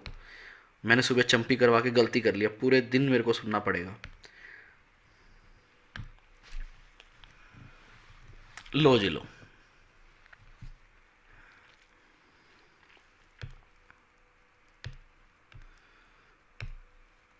जाने क्या होगा रामा रे, जाने क्या होगा मौला रे, जाने क्या होगा रामा रे, जाने क्या होगा मौला रे। लो जी लो, फ्लो ऑफ ऑडिट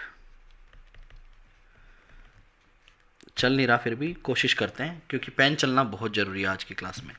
लो जी लो, अब मैं आपको प्लानिंग की बात नहीं कर रहा, मैं आपसे सिंपल कुछ क्वेश्चन पूछूंगा, आपको उनका रिप्लाई करना है, ठीक है? हमें बेटा किस चीज़ का ऑडिट करना है, सही बच्चे बताएंगे? सर हमको ऑडिट करना है फाइनेंशियल स्टेटमेंट का। किसका ऑडिट करना है? सही बच्चे मेरे साथ साथ मेरे को बताएंगे किसका ऑडिट करोगे बेटा? सर हम करेंगे financial statement audit. Sir financial statement का तो ऑडिट हम करेंगे, लेकिन क्या 100% का एक साथ करोगे या आइटम के हिसाब से करोगे? जो अभी अभी आया था, सर आइटम का करेंगे, किसी एक आइटम का सबसे पहले ऑडिट करेंगे। वो आइटम बताओ क्या रहेगी? वो आइटम बताओ सबसे पहले किसका ऑडिट करना है? देखो मैं आपको अगर एक आइटम का प्रोसेस बता देता हूं, एक आइटम का अगर मैं प्रोसेस बता देता हूं, भाई इस आइटम का ऑडिट करने के लिए हमको ये प्रोसेस फॉलो करना है, तो इसका मतलब आप किसी भी आइटम का ऑडिट करें वो प्रोसेस सेम रहेगा, ठीक है? ठीक है, निमिष बोल रही है purchase, sales, sampling, debtor. Purchase ले लेते हैं, क्यों? क्योंकि मैं जनरली हर लेक्चर के अंदर परचेज का एग्जांपल लेता हूं, ताकि कोई भी मेरा कोई भी लेक्चर देखे ना वो चीज़ों को लिंक कर पाए, तो मैं परचेज का एग्जांपल लेता हूं। यार ये तो बड़ी दिक्कत हो रही है,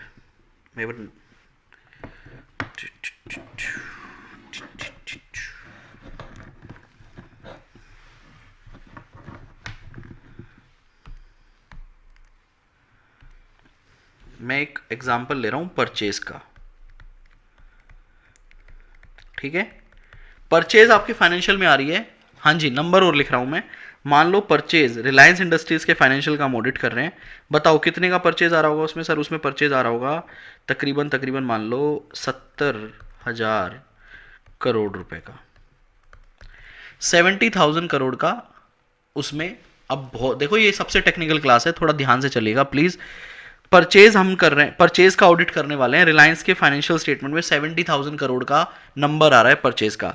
अच्छा एक बात बताओ, 70,000 करोड़ के अंदर कितनी ट्रांजेक्शन हो सकती है आपके हिसाब से? ट्रांजेक्शन्स मतलब एंट्रीज कितनी होंगी बताओ? सर 70,000 करोड़ में कितनी ट्रांजेक्शन हो सकती है? बड़ी बड़ी एंट्रीज भी होंगी, छोटी छोटी भी होंगी, तो मान लो सर तकरीबन मोटा छोटा नंबर भी लें तो मान लो सर 5,000 ट्रांजेक्शन है, 5,000 ट्रांजेक्शन्स हैं, 5,000 ट्रांजेक्शन्स। मैं कम ले रहा हूँ, आप 50 भी बोल सकते हो कि सर 50,000 ट्रांजेक्शन्स हैं। मैं बहुत कम ले रहा हूँ, बड़ी बड़ी अमाउंट की है मान लो, या 5 लाख ले लो, चलो एक बच्चा कह रहा है 5 लाख ले लो, लो जी 5 लाख ट्रांजेक्शन है, 5 लाख ले लेते हैं। कितनी ट्रांजेक्शन है? 5 लाख ट्रांजेक्शन है। परचेज का ऑडिट करना है, 5 लाख ट्रांजेक्शन उसके अंदर है। आप मुझे ये बताओ, सभी स्टूडेंट सोचकर बताना, हमें इसका ऑडिट करना है। मैं एक कैप्शन उठा लिया, क्या सर हम 5 लाख ट्रांजेक्शन को चेक कर सकते हैं? क्या हम 100% टेस्टिंग कर सकते हैं? 100% टेस्ट कर सकते हैं? सोचकर बताना। सर सिंपल सी बात है, नहीं कर सकते। कंपनी ने जो पूरा साल जो काम किया है उसको मैं 1 महीने के अंदर पूरा चेक नहीं कर सकता। तो आप मुझे बताओ क्या करें? आप मुझे ये बताइए क्या करें? अब आप बच्चे सोच रहे होंगे, देखिए फेस टू फेस क्लास नहीं है इसलिए मेरे को पता है आपके मन में क्या आएगा, वो मैं लिख रहा हूँ यहाँ पे। आपके मन में आ रहा होगा सर एक काम कर लेते हैं, आप लिखो कमेंट में क्या मन में आ रहा है। सर एक काम कर लेते हैं ना, 5 लाख ट्रांजेक्शन में से हम कुछ ट्रांजेक्शन को सेलेक्ट कर लेते हैं, मतलब सैंपल निकाल लेते हैं, सैम्पलिंग कर लेते हैं। ये आपके दिमाग में आ रहा है? फिर मैं आपसे पूछूंगा बेटा सैम्पलिंग कैसे करोगे? आप बोलोगे सर सैम्पलिंग मतलब हमें ट्रांजेक्शन सेलेक्ट करनी है। आप मुझे बोलोगे सर एक काम करते हैं, रेंडमली कुछ हम ट्रांजेक्शन को सेलेक्ट कर लेते हैं, जैसे कि अक्कड़ बक्कड़ बम्बे वो 80-90 पूरे 100 आजा, ठीक है। ये आप बोलोगे कि सर हम बड़ी बड़ी ट्रांजेक्शन सेलेक्ट कर लेते हैं, मतलब बिग अमाउंट। या फिर आप बोलोगे सर एक काम करते हैं, नेचर देख लेते हैं कौन सी ट्रांजेक्शन का कैसा है, तो हर नेचर की थोड़ी थोड़ी ट्रांजेक्शन हम सेलेक्ट कर लेंगे, ठीक है। सर हाई वैल्यू या बिग अमाउंट एक ही बात है। कुछ स्टूडेंट मुझे बोलेंगे कि सर एक काम करते हैं, हम है ना लोकेशन वाइज ट्राई करते हैं कि इंडिया में अगर 4 रीजन है तो किस रीजन में कितनी सेल हो रही है या किस रीजन से कितना परचेज हो रहा है, उसमें से थोड़ा थोड़ा उठा लो। फिर आप कहोगे नहीं सर, अब देखो परचेज का ऑडिट कर रहे हैं तो एक काम करते हैं वेंडर वाइज उठाते हैं कि अगर टोटल 1000 वेंडर से खरीदी है तो भाई जो बड़े बड़े वेंडर है ना उनकी थोड़ी सी ट्रांजेक्शन उठा लो, हम वेंडर वाइज उठाएंगे, ठीक है। डीलर वाइज, एक बच्चा इसको डीलर बोल रहा है, ठीक है, डीलर वाइज उठाएंगे। तो इस तरह से आपके पास बहुत सारे तरीके हो सकते हैं इसमें 5 लाख में से कोई ट्रांजेक्शन को सेलेक्ट करने का। अब आप जरा सोचकर बताइएगा, थोड़ा सा माइंड अप्लाई करके बताइएगा। आपने कहा कि ठीक है मैं डीलर वाइज उठाऊंगा, लोकेशन वाइज उठाऊंगा, नेचर वाइज उठाऊंगा, पार्टी वाइज उठाऊंगा, अमाउंट वाइज उठाऊंगा, रैंडमली उठाऊंगा। आपने वो ट्रांजेक्शन को सेलेक्ट कर लिया। 5 लाख में से कितने सेलेक्ट कर लोगे? 500, 1000, इससे ज़्यादा तो टेस्ट नहीं कर पाओगे। क्यों? क्योंकि अभी तो मैं सिर्फ परचेज का ऑडिट कर रहा हूँ, ऐसे 50 कैप्शन और है फाइनेंशियल में, मुझे हर किसी का ऑडिट करना है और अपनी एक रिपोर्ट भी बनानी है महीने 1.5 महीने में। इसका मतलब जो ये तरीके से हम सेलेक्ट कर रहे हैं, आप जरा सोच, बिल्कुल ध्यान से मेरे साथ रहना, क्योंकि देखो सामने नहीं हो मेरे बेटा, तो हम दोनों को आपस में कनेक्ट होना बहुत जरूरी है। अभी वो बच्चे जा सकते हैं जो बिल्कुल फन के मोड में आए थे, क्योंकि फन खत्म हो गया। अब आपको और मेरे को हाथ पकड़ना होगा। लो पकड़ो मेरा हाथ, पकड़ के रखना और छोड़ना नहीं, पकड़ के रखो छोड़ना नहीं, क्योंकि अब सीरियस टॉक चालू है। हाथ पकड़ लिया हो तो बता देना, और अब सीरियस टॉक चालू है, बिल्कुल अटेंशन के साथ सुनना है। आप मुझे एक बात बताओ, आपको लगता है कि इनमें से कोई भी तरीका कोर्ट के अंदर हम ऐसा बोल सकते हैं कि भाई देखो ये तरीका हमने इस तरीके से हमने काम किया है और ये तरीका हमारा बिल्कुल सही है? कोर्ट कहेगा अच्छा आपने कहा रेंडमली हमने सैंपल सेलेक्ट कर लिए, तो वो रेंडम किस बेस पे किया? आपने कहा हाई वैल्यू सेलेक्ट कर लिया, आपकी हाई वैल्यू मेरी हाई वैल्यू अलग अलग हो सकती है। बेटा एक बात बताओ, आज मैं सी ए कपिल गोयल 50,000 रुपये मान लो आपके ऊपर खर्च कर सकता हूँ। आप मेरे घर पे आए, अरे सर मैं भारती सिंगला हूँ सर, आपके लाइव लेक्चर देखती थी। अरे मैंने कहा चलो भारती अपन बाहर खाना खाने चलते हैं, और मान लो मैंने 50,000 रुपये खर्च कर दिए। मेरे लिए वो अमाउंट बड़ा नहीं था, बट अगर मैं सेम अमाउंट बोलूँ भारती बेटा चलो पे कर दो आप 50,000 रुपये, खाना मैंने खा लिया है, तो आप कहोगे सर कैसी बात कर रहे हो, मैं 3 रुपये की कटिंग चाय से काम चला रही हूँ, 2 रुपये की मट्टी लेके मैं काम चला रही हूँ, आप 50,000 पे करने की बात कर रहे हो। मैं नहीं पे करूँगी सर, मैंने तो आके गलती कर दी। इसका मतलब बड़ी अमाउंट आपके लिए अलग हो सकती है, मेरे लिए अलग हो सकती है, उसका भी कोई बेस नहीं है। आप बोलो नेचर, अरे यार लाखों नेचर की ट्रांजेक्शन है, कैसे सेलेक्ट करेंगे? आप बोलोगे लोकेशन, लाखों लोकेशन है, कैसे सेलेक्ट करेंगे? आप बोलोगे वेंडर, लाखों वेंडर है, कैसे किसकी कितने सेलेक्ट करोगे? मतलब these can be your base, but हम इसके बेस पे इतने बड़े डेटा में से एक कॉन्क्रीट डेटा नहीं निकाल सकते। आप एक बात देखना, आप एक बात सोचना, अगर मैं 5 लाख ट्रांजेक्शन में से सैंपल निकालता हूं, सैंपल मान लो आपने 500 ट्रांजेक्शन निकाली, इन 500 ट्रांजेक्शन को मैं चेक करूंगा, और चेक करने के बाद आप सोच समझकर मुझे रिप्लाई देना बेटा, सोच समझकर।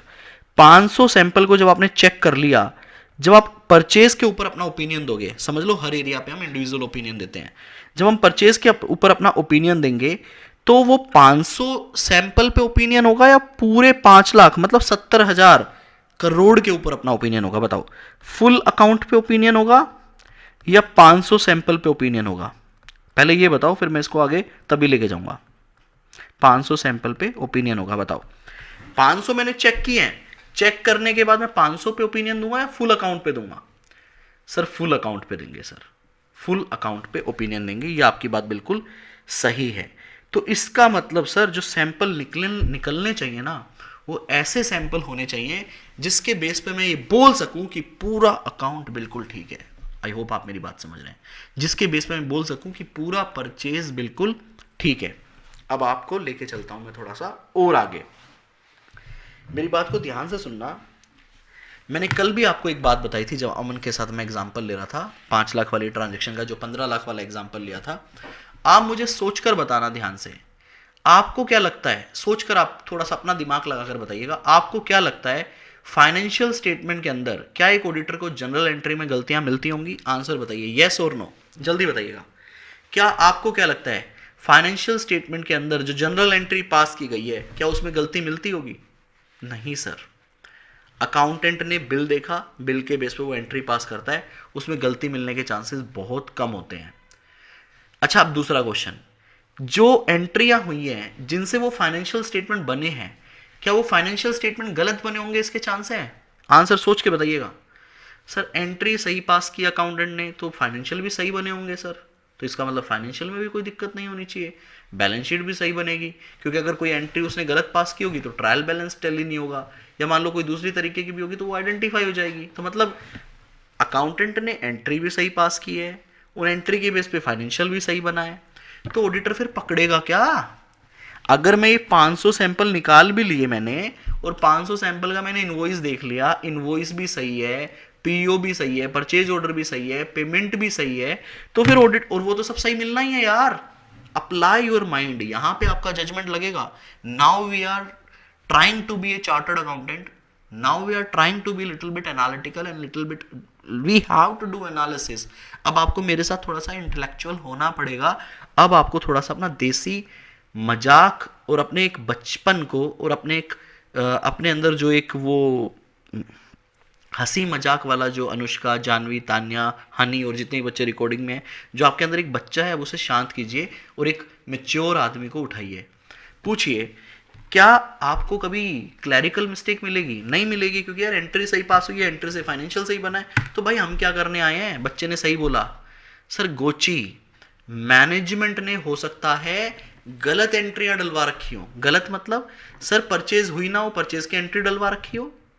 मान लो एग्जाम्पल दे रहा हूं, ध्यान से सोचना, मेरे को अपना रिवेन्यू इन्फ्लेट करके दिखाना है, कल को फंडिंग लेनी है, कुछ भी लेनी है, तो मैंने क्या किया, जबरदस्ती फ्री की सेल दिखा दी, मतलब सेल हुई नहीं। मेरा एक रिलेटेड पार्टी है अमन, मेरा बहुत अच्छा दोस्त है, मैंने अमन को बोला यार अमन मेरे को सेल बढ़ानी है भाई, एक 10 करोड़ का बिल तेरे नाम से काट दूं? अमन कहेगा भाई काट दे, लेकिन मैं पैसे वैसे नहीं दूंगा।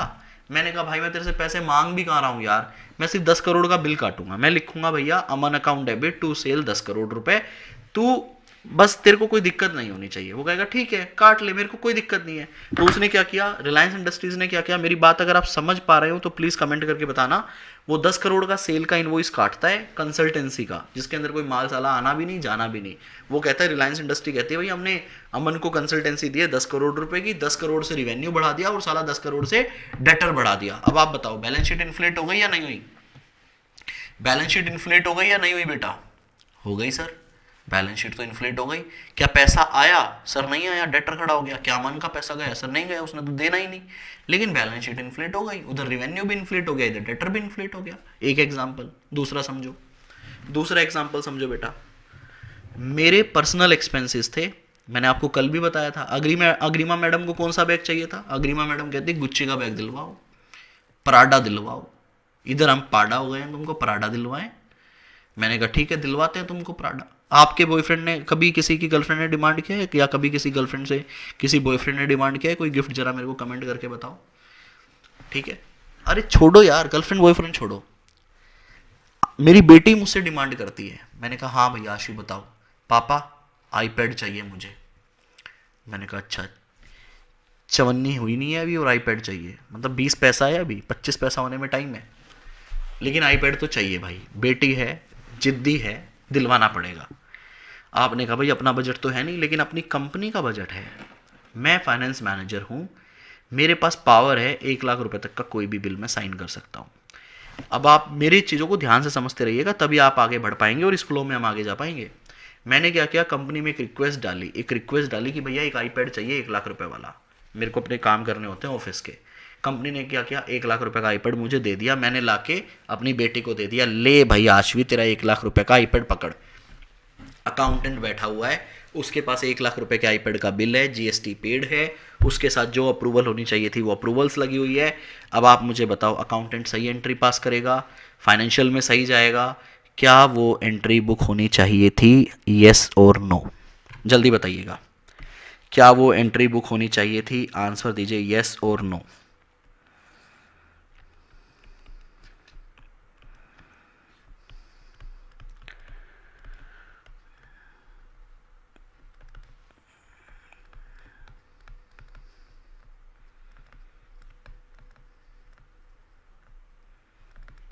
नो, नहीं होनी चाहिए थी। क्या ऑडिटर उसे पकड़ सकता है? अगर मैं सिर्फ ऑडिट करूं किसका, फाइनेंशियल स्टेटमेंट का, अगर मैं सिर्फ ऑडिट करूं किसका, फाइनेंशियल स्टेटमेंट का अगर मैं ऑडिट करूं, तो क्या मैं उसे पकड़ सकता हूं? Answer is no. Financial statement आपका मान लो लेजर बना जनरल एंट्री से, और जनरल एंट्री हुई डॉक्यूमेंट्स के बेस पे, डॉक्यूमेंट्स के बेस पे। क्या डॉक्यूमेंट्स होंगे सर? सर एक तो इनवॉइस रहा होगा, जिसके बेस पे खरीदा तो पता चला कि हाँ भाई कंपनी ने खरीदा है, उसके साथ उस रिक्वेस्ट का अप्रूवल रहा होगा, ठीक है सर, पेमेंट रही होगी। इन सारी चीज़ों के बेस पे अकाउंटेंट ने क्या किया होगा, इन सारे डॉक्यूमेंट्स के बेस पे अकाउंटेंट ने जनरल एंट्री पास की, लेजर में आया, फाइनेंशियल स्टेटमेंट बन गया। अगर मैं ओनली फाइनेंशियल स्टेटमेंट का ऑडिट करूं तो क्या मैं एक करेक्ट ओपिनियन दे पाऊंगा? सोचकर बताना है आप सभी लोगों ने, करेक्ट ओपिनियन दे पाऊंगा? Answer is no. जबकि सब कुछ सही है, एंट्री बिल्कुल ठीक है, फिर भी मैं बोल रहा हूं कि हम सही ओपिनियन नहीं दे पाएंगे, और सब कुछ सही लग रहा है, दिखने में सब कुछ सही लग रहा है। आउटपुट, फाइनेंशियल स्टेटमेंट क्या है बेटा, इनपुट है आउटपुट है? जरा सभी बताइएगा, फाइनेंशियल स्टेटमेंट क्या है, आउटपुट है। अब एक ध्यान से मेरे को सोच समझ के बताना, ये जनरल एंट्री बताइए ये आउटपुट है या इनपुट है? फाइनेंशियल स्टेटमेंट आप लोगों ने सही बताया, जो फाइनेंशियल स्टेटमेंट है वो आउटपुट है। अब मेरा अगला क्वेश्चन आपसे है, ये जनरल एंट्री आउटपुट है या इनपुट है? सोचकर बताइएगा।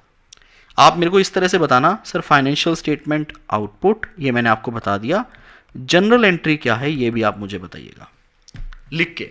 ऐसे नहीं, मेरे को समझ नहीं आ रहा आप क्या बोल रहे हो, आप मेरे को इस तरह से आंसर दो, जनरल एंट्री क्या है, फाइनेंशियल स्टेटमेंट क्या है। अब हम धीरे धीरे टेक्निकल जा रहे हैं, धीरे धीरे हम ऑडिट के अंदर गोता लगा रहे हैं।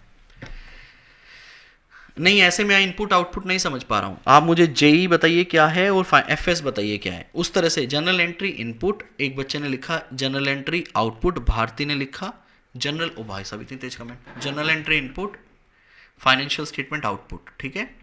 सो auditor has to rely on understanding documentation 2, input general entry, financial statement output, general entry input, general entry input, input input input input put put put put put, input input put put put, input input financial. देखो मैं यही चाहता था आप सभी लोग input लिखें, ये आंसर आपका गलत है, ये आंसर आपका गलत है। आपने कभी सुना है बाय प्रोडक्ट? आपने कभी सुना है बाय प्रोडक्ट? आपने कभी सुना है एक डिपार्टमेंट का फिनिश गुड्स किसी दूसरे डिपार्टमेंट का रॉ मटेरियल होता है? आपने कभी सुना है एक डिपार्टमेंट का फिनिश गुड्स किसी दूसरे डिपार्टमेंट का रॉ मटेरियल होता है? हाँ सर हो सकता है। एक कंपनी है होंडा का फ्यूल टैंक बना रही है, उसका प्रोडक्शन फ्यूल टैंक है, लेकिन होंडा उसको असेंबल कर रही है तो कार बना रही है, वो उसके लिए रॉ मटेरियल है, इनपुट है। तो जो हमारी जनरल एंट्री है ना बेटा, ये कंपनी के लिए तो इनपुट है, ध्यान से समझना, लेकिन हम बात कर रहे हैं ऑडिटर के पॉइंट ऑफ व्यू से। ये कंपनी के लिए तो इनपुट है, क्यों? क्योंकि कंपनी ने इसी से फाइनेंशियल बनाया है, लेकिन एक ऑडिटर के लिए ये भी आउटपुट है। ये भी क्या है? आउटपुट है। अरे सर जनरल एंट्री भी आउटपुट है, फाइनेंशियल भी आउटपुट है, सर समझ नहीं आया। अरे भैया समझो, जनरल एंट्री जो है वो 1 2 3 4 5 6 7 8 9 सोन आपकी एक एक करके लिखी गई है।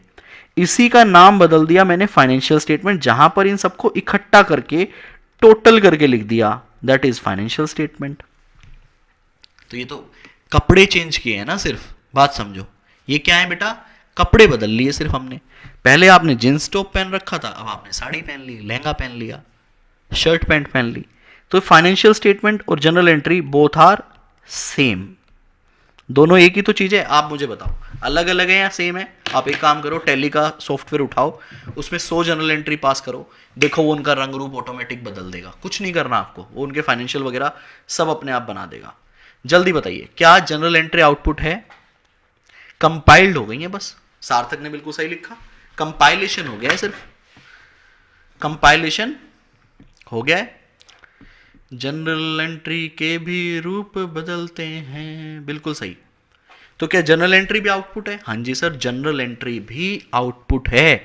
तो अब आपका दिमाग लगा के बताओ इनपुट क्या है। अब आपका दिमाग लगा के बताओ इनपुट क्या है।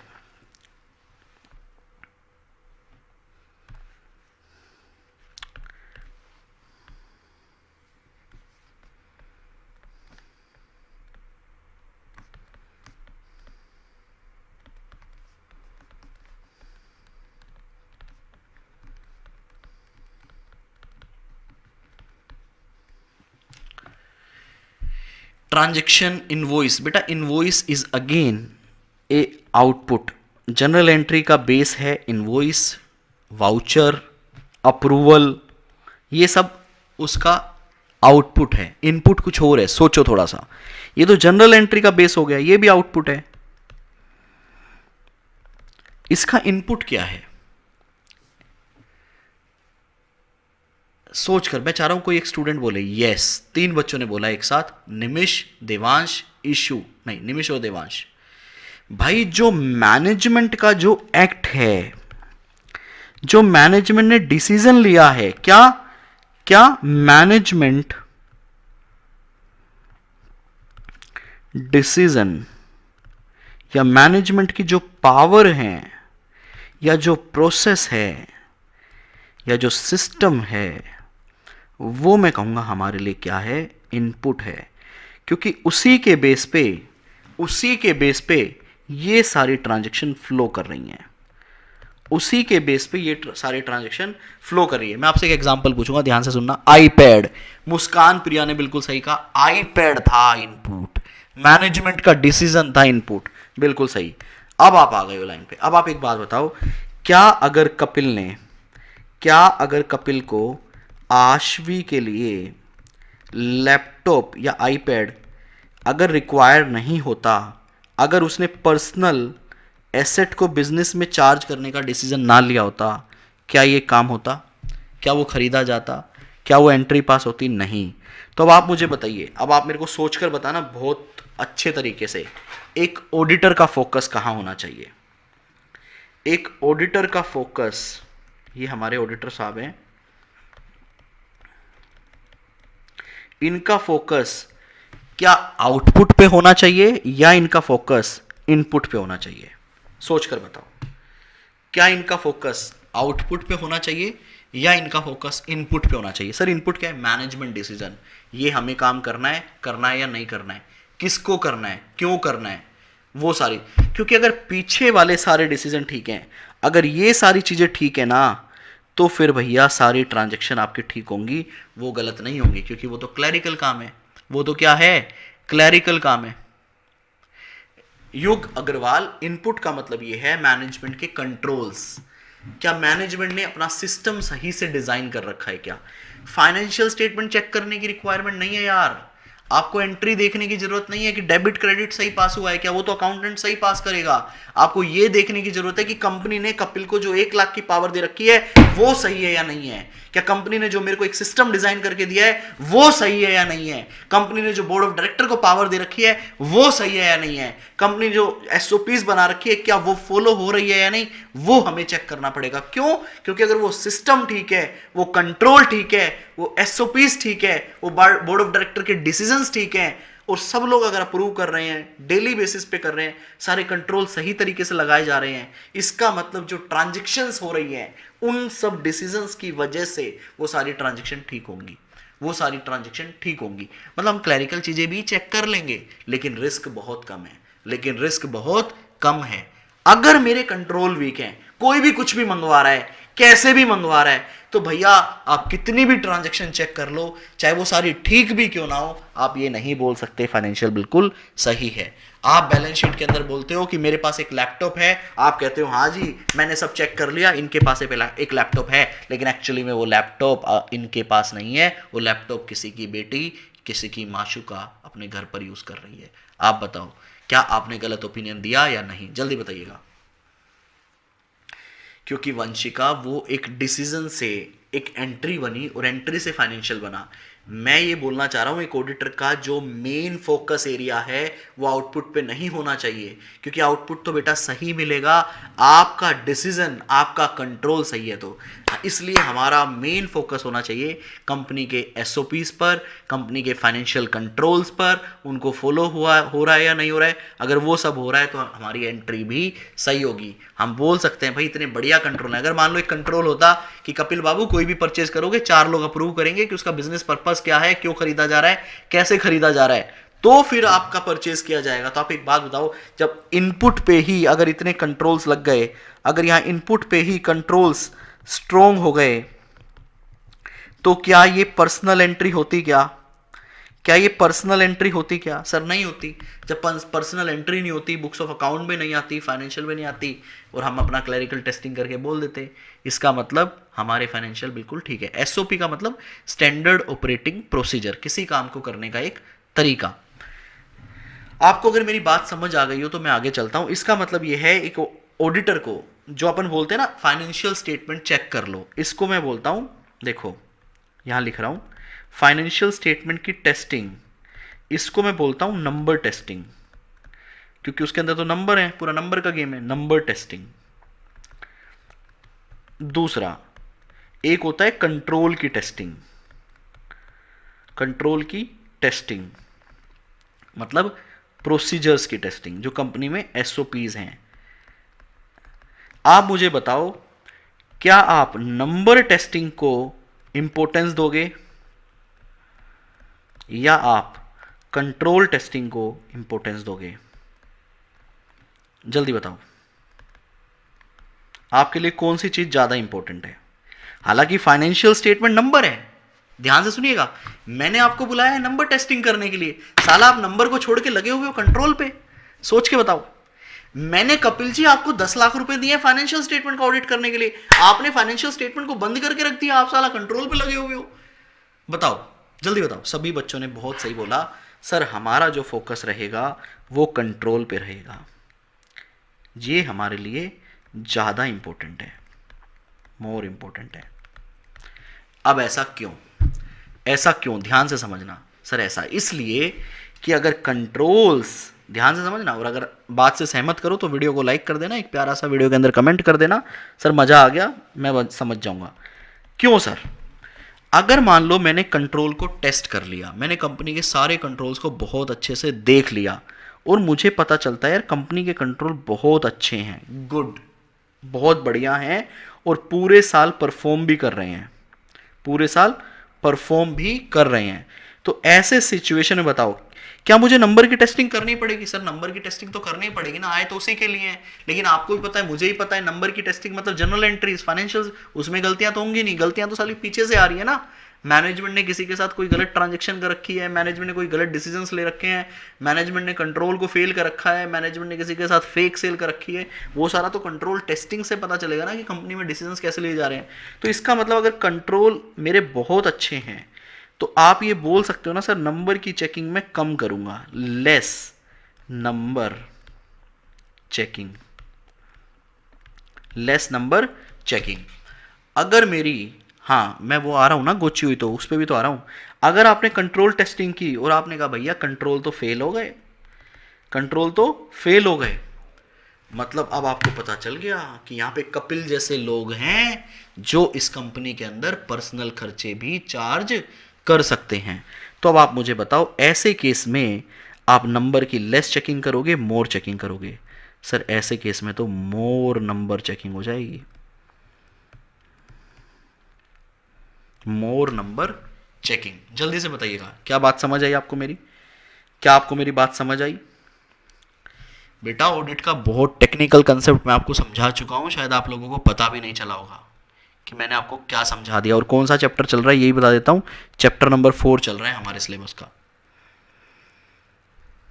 गोची होने से पहले ही पकड़ लेंगे, निमिष अग्रवाल बोल रहे हैं सर गोची होने से पहले ही पकड़ लेंगे अगर कंट्रोल अच्छे हुए तो। बिल्कुल सही बात है, मतलब गोची लगी नहीं पाएगी बेसिकली मोर।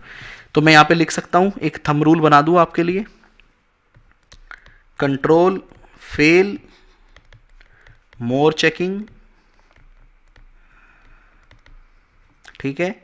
कंट्रोल पास, पास को मैं गुड भी लिख सकता हूं, लेस चेकिंग। जो मैंने लिखा है वो सही बच्चे रिपीट करेंगे कमेंट सेक्शन में, ठीक है। अगर आपने ये बात लिखी तो आप मुझे बताना हमारे ऑडिट का स्टेप 1 कौन सा था। सर स्टेप 1 था प्लानिंग, ठीक है। स्टेप 2 क्या था बेटा? स्टेप 2 था सर एग्जीक्यूशन। एग्जीक्यूशन मतलब चीज़ें हमें अब करनी है। अब एग्जीक्यूशन का मतलब हो गया सर नंबर की टेस्टिंग, नंबर को चेक कर लो। लेकिन मैंने आपको बोल दिया एग्जीक्यूशन में भी हमारे 2 स्टेप रहेंगे, स्टेप 1 और स्टेप 2।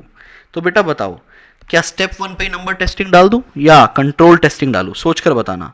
सर स्टेप 1 पे ना हम नंबर चेकिंग डायरेक्टली नहीं करेंगे, पहले हम कंपनी के प्रोसीजर देखेंगे कितने अच्छे हैं। मतलब सबसे पहले हम कंट्रोल को टेस्ट करेंगे और उसके बेस पे वो अच्छे होंगे या फेल होंगे, उसके बेस पे हम डिसाइड करेंगे हमें नंबर कितना टेस्ट करना है।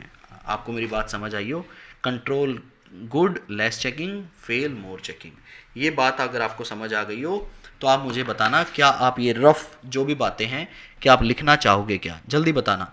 Do you want to write all this stuff जो मैंने आपको बताया है कि भैया इनपुट जो है ना वो मैनेजमेंट का डिसीजन है, पावर है, सिस्टम है। ये मेरा अपना समझाने का तरीका है, ये किताबों में कहीं नहीं है, ये मैंने आपको समझाया है। देखो फेस टू फेस में तो क्या होता है, मैं 6 लोगों को सामने खड़ा कर लेता हूँ, 2 को 3 लोगों को मैनेजमेंट बना देता हूँ, 3 लोगों को ऑडिटर बना देता हूँ, 3 लोगों को अकाउंटेंट बना देता हूँ। तो एक सिचुएशन क्रिएट करके मैं आप लोगों को कंसेप्ट समझा देता हूँ। बट ये कैमरा के सामने वर्चुअल आप पीछे बैठे हो, मेरे पास कोई रिसोर्स नहीं है, फिर भी मैंने सिचुएशन क्रिएट करके एक अपना एग्जाम्पल क्रिएट करके आप लोगों को ये चीज़ समझाने की मैंने कोशिश की है।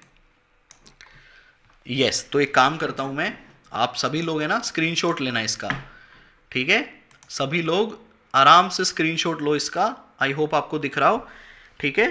ये आपको पता चल जाएगा कि भाई मैंने आज आपको क्या लिखवाया है अभी फ्लो ऑफ ऑडिट के अंदर। ये आपका पहला स्क्रीनशॉट हो गया, ठीक है, आराम से ले लो। फिर मैं अब इसके नीचे चलता हूँ, एक बार यहाँ रोक रहा हूँ मैं ऐसे ही, in case you want to take a screenshot. अब फिर मैं यहाँ पे आया था आपके लिए, एक आपका यहाँ पे हमने डिस्कस किया था कि भैया फाइनेंशियल स्टेटमेंट की टेस्टिंग हम डायरेक्टली नहीं करेंगे, सबसे पहले हम कंट्रोल की टेस्टिंग करेंगे, ठीक है। फिर उसके डिसीजन के बेस पे हम नंबर की चेकिंग करेंगे कि हमें कम करनी है या ज़्यादा। यहाँ तक सब बच्चे मेरे साथ हैं? यहाँ तक सभी स्टूडेंट मेरे साथ हैं? येस और नो? बेटा परचेज का ऑडिट सिखाऊंगा डिटेल में। परचेज एक एरिया का ऑडिट सीख गए, आप सारे एरिया का ऑडिट सीख जाओगे। मैं प्रिंट नहीं कर पाऊंगा, क्यों नहीं कर पाऊंगा प्रिंट? अच्छा प्रिंट हो जाएगा, प्रिंट हो जाएगा ये तो। यार ये कुछ प्रिंट करने के लायक है ही नहीं चीज़, आप ले लो स्क्रीनशॉट यार। लो मैं एक बार छोटा करके भी स्क्रीन पे डालता हूँ, लो एक बार दोबारा देखो। अभी तो बहुत बड़ा प्रोसेस बनेगा, या तो फिर आखिरी में प्रिंट करके दूंगा मैं, पहले पूरा समझा लेते हैं, अभी तो बहुत लंबा चौड़ा गेम है अभी इसमें। लो जी लो,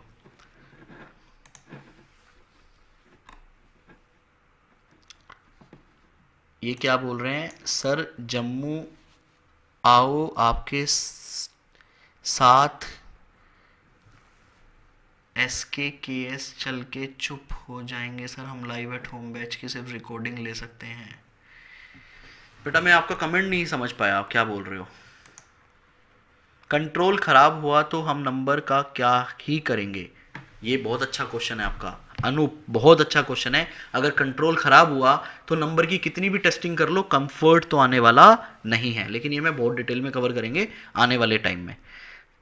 बेटा अभी मैं कोई भी लेक्चर की क्वेरी रिप्लाई नहीं कर रहा हूँ, I am very sorry. ABCXYZ मैं आपको टाइम आउट कर रहा हूँ बिकॉज यू डोंट नो कि कितना टेक्निकल और कितना कंसेप्चुअल डिस्कशन चल रहा है और आप बीच में कुछ भी डाल रहे हो। बिल्कुल सही है अनूप, आपकी क्वेरी, आपका आपका जो थॉट प्रोसेस है वो बिल्कुल ठीक है। अगर कंट्रोल खराब हुए, प्रोसेस ही खराब हुए, तो मैं नंबर का करूंगा क्या? चाहे मैं कितनी भी चेकिंग कर लूँ, मेरे को कंफर्ट आएगा ही नहीं कि चीज़ें सही है या नहीं है। मेरे को लगेगा कि किसी ने फ्रॉड कर रखा है, किसी ने पर्सनल ट्रांजेक्शन डाल रखी है। हाँ जी मानसी, मैं रिकॉर्ड करके कोशिश करूंगा, दे सकते हैं हम आपको, लेकिन फेस टू फेस आप ज़्यादा बेटर है अगर आप रिकॉर्डिंग में देखो, क्योंकि वहाँ सिचुएशन ज़्यादा इजीली क्रिएट हो जाती है। यहाँ देखो मेरे को बहुत टाइम लग रहा है सिचुएशन क्रिएट करने में, मेहनत ज़्यादा लग रही है। ये लिवांश ये बाद में आएगा, ये कंट्रोल कैसे स्टडी करते हैं वो भी आने वाला है, ये आगे का काम है। Effective control is management responsibility, यहां तक आपकी बातें ठीक है। इसका मतलब आप सभी बच्चों को ये तो समझ आ गया कि भैया ये जो परचेज का हम ऑडिट कर रहे हैं ना, जिसमें 70,000 करोड़ का नंबर आ रहा है, वो 5 लाख ट्रांजेक्शन आ रही है, ये 5 लाख ट्रांजेक्शन हम बाद में चेक करेंगे। पहले हम क्या चेक करें बताओ? सर पहले आप कंट्रोल चेक करो, पहले आप कंट्रोल चेक करो। बेटा कंट्रोल कैसे चेक करते हैं वो समझो। अरे सर आप तो यार घुमा रहे हो, नंबर की चेकिंग के लिए मेरे को घर से बुला के लाए थे आप कि चल मूवी दिखाऊंगा, और अब आप मूवी दिखाने से पहले कह रहे हो कि पहले हम कहीं और घूम के आएंगे फिर बाद में मूवी देखेंगे। बेटा मूवी से पहले रिव्यू देखते हो ना, कि मूवी का रिव्यू अच्छा है बेकार है। ऐसे ही नंबर की टेस्टिंग के लिए आए थे हम, लेकिन नंबर की टेस्टिंग बाद में करेंगे, सबसे पहले क्या करेंगे? Control testing. अब कंट्रोल टेस्टिंग कैसे करते हैं समझिएगा। हम कौन से एरिया की कंट्रोल टेस्टिंग करेंगे ये बताओ?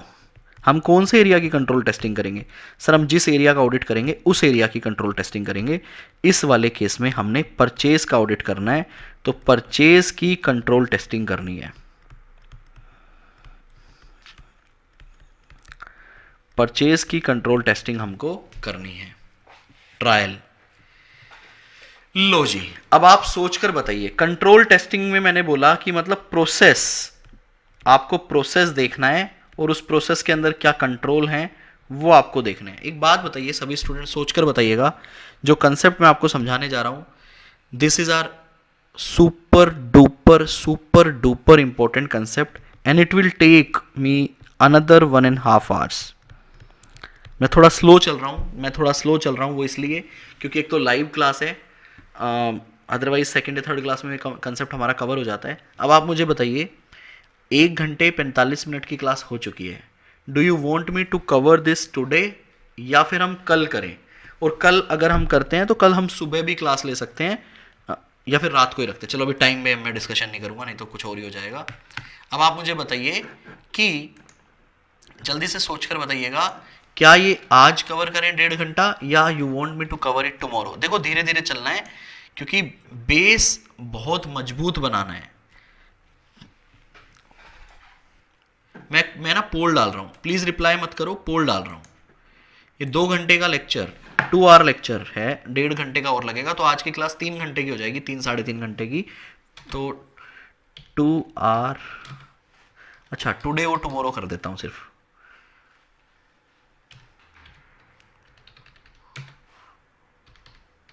आंसर प्लीज, मैं यहां लिखता हूं today, Radhe Radhe, tomorrow.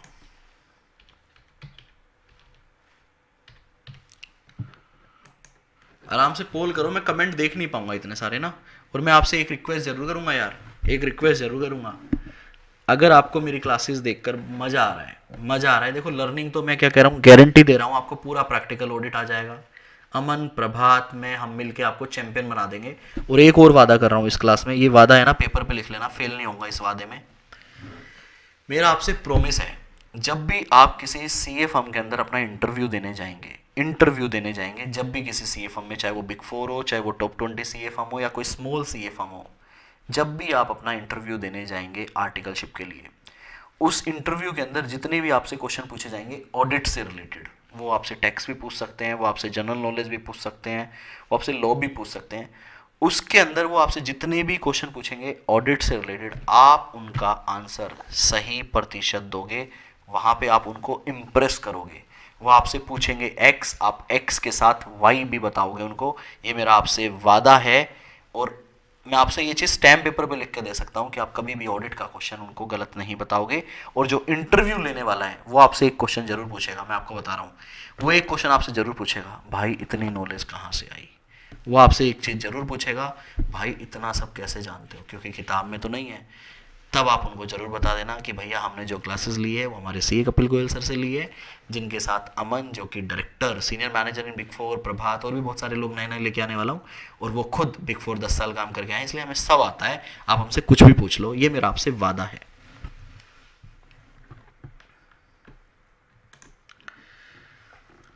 %80 student कह रहे हैं कि हम इसे कल कवर करेंगे, तो कल का टाइम मैं टेलीग्राम पे आपको डाल दूंगा। कल हम कोशिश करेंगे फिर इसको जल्दी कवर कर लें, या तो दोपहर में या फिर शाम को 7 बजे के आसपास, ठीक है, क्योंकि अपने को अब धीरे धीरे बुक पे भी जाना है। भूमिका बेटा बस प्यार चाहिए आप लोगों का, ठीक है जी। तो आज की क्लास यहीं पे ख़त्म करते हैं। सभी बच्चों को एक वादा करके जाना है, एक वादा करना है, आप लोगों को वादा करना है कि एक प्यारा सा कमेंट जो भी आप देना चाहें वो आप कमेंट ज़रूर करेंगे कमेंट सेक्शन में, या लाइव चैट पे नहीं, कमेंट सेक्शन में। और एक और हेल्प कर सकते हैं आप मेरी, मैं सभी बच्चों को देख रहा हूँ, अगर आप इतना यहाँ तक 2 घंटे तक आए हैं तो टेलीग्राम चैनल पे आप जाएंगे या आप गूगल पे सर्च करेंगे सीए कपिल गोयल। मैं टेलीग्राम पे डाल देता हूँ, चलो वो बेटर रहेगा, सबसे ऊपर डाल देता हूँ। गूगल रिव्यू का ऑप्शन भी मैं डाल रहा हूँ, तो आप अपना जो फीडबैक है, जो रिव्यू है, देखिए आप मेरे को व्हाट्सअप करते हैं, वो फीडबैक गायब हो जाते हैं।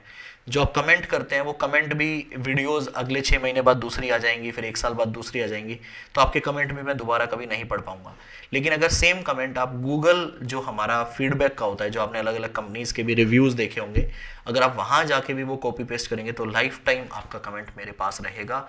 और जब भी मैं बेटा अच्छा फील करने की कोशिश करता हूँ, जब भी मैं किसी चीज़ से उदास होता हूँ, तो मैं ज़रूर अपने गूगल पे जाता हूँ और बच्चों के कमेंट पढ़ता हूँ, और मुझे बहुत एनर्जी मिल जाती है काम करने के लिए। तो अगर आपके पास आज नहीं, जब भी आपके पास टाइम हो, तो प्लीज़ टेलीग्राम पे जो CA Kapil Goyal Telegram channel है, उस पर सबसे ऊपर मैंने गूगल का लिंक दिया हुआ है, वहाँ जाके भी अपना फीडबैक जरूर दीजिएगा। और एक आप लोगों को पता है एक स्पैम होता है, वो स्पैम का नाम क्या था, आप लोग मेरे को कमेंट में बताइएगा। I think you are more knowledgeable in this area. एक कोरा करके एक कोई पोर्टल है, कोरा, वहाँ पे मैंने देखा कि भाई मैं ज़िंदगी में हैरान हो जाता हूँ, है क्या पोर्टल कोरा। मुझे लग रहा है वो स्पैमर्स का अड्डा है, स्पैमर्स का अड्डा है वो। कैसे? इंडिया में सबसे ज़्यादा रैंक मेरे स्टूडेंट की आती है, सबसे ज़्यादा, आप चेक कर लो, सबसे ज़्यादा 70+ मार्क्स मेरे स्टूडेंट के आते हैं। आप चेक कर लो ये भी चीज़, पिछले अटेम्प्ट्स में 4-5 अटेम्प्ट में, जितने की भी आप करना चाहो, सबसे बेस्ट रिजल्ट मेरे स्टूडेंट प्रोड्यूस करते हैं। उसके बाद मैं वहाँ जाके देखता हूँ बच्चा या तो नेगेटिव लिख रहा होगा और एक दूसरे टीचर का नाम डाल रहा होगा कि भाई ये अच्छा है, मतलब मेरे बारे में नेगेटिव लिख के दूसरे का अच्छा लिखेगा, ये दूसरे का अच्छा लिखेगा, जिनका कोई रिजल्ट नहीं, जिनका कोई बेस नहीं, जिनके पास कोई एक्सपोजर नहीं प्रैक्टिकल नॉलेज का। मैं समझ गया इस कोरा को कभी भी सर पे नहीं चढ़ाना, ये फेक है। अगर कोरा के पीछे पड़ गए तो पढ़ाना छोड़ना पड़ जाएगा। तो आप अगर आप कोरा को यूज़ करते हैं तो मैं चाहूँगा कि जो लोग इस तरह के फीडबैक देते हैं, अगर आप कभी भी जाएं तो वहाँ जाकर उनको आप ज़रूर सबक सिखाएं और अपना फीडबैक उन लोगों के साथ ज़रूर देखें। हाँ जी, 44,000 वाला ग्रुप है, टेलीग्राम ग्रुप जो है। एक बच्चे पूछ रहे हैं 44+ के सब्सक्राइबर वाला ग्रुप है जी, बिल्कुल वही ग्रुप है, पेड रिव्यूज़ होते हैं वो। अच्छा ठीक है जी, चलो जी गाइस, अब इस वीडियो में इतना ही। कल मिलेंगे दोबारा से लाइव, और वादा कर रहा हूँ 70+ नंबर का टारगेट रखना। अगर आप 90+ का रख रहे हो तो मैं आपसे आई लव यू 3 बार बोलूँगा दिन में। 70+ का टारगेट रखना, जरूर लेकर आएंगे, और हम धीरे धीरे आपका बेस बहुत स्ट्रॉन्ग बना देंगे। मैं आपको गारंटी दे रहा हूँ, आप MCQ में 30 आउट ऑफ 30 स्कोर कर सकते हैं, करेक्ट इनकरेक्ट, और बहुत अच्छा आप ऑडिट में मार्क्स स्कोर कर लेंगे। बस आपको मेरे साथ होले होले चलना है, जल्दबाजी नहीं करनी है, और जो बोलूँ वो काम आपको करने हैं। तो अभी आप क्या कर सकते हो, जो मैंने आज लिखवाया है उसको भी नोटबुक में मत उतारना, कल की क्लास के बाद उतारना। अभी जो आपने नोटबुक में जो भी आपने स्क्रीनशॉट लिए हैं वो भी कुछ नहीं करना है, कल के लेक्चर के बाद आपको जो करना हो वो नोट्स बनाना मैं आपको बता दूंगा। Bye bye guys, take care, keep enjoying audit with Kapil. जय हिंद दोस्तों, पढ़ते रहिएगा, आगे बढ़ते रहिएगा। I love you to all of you.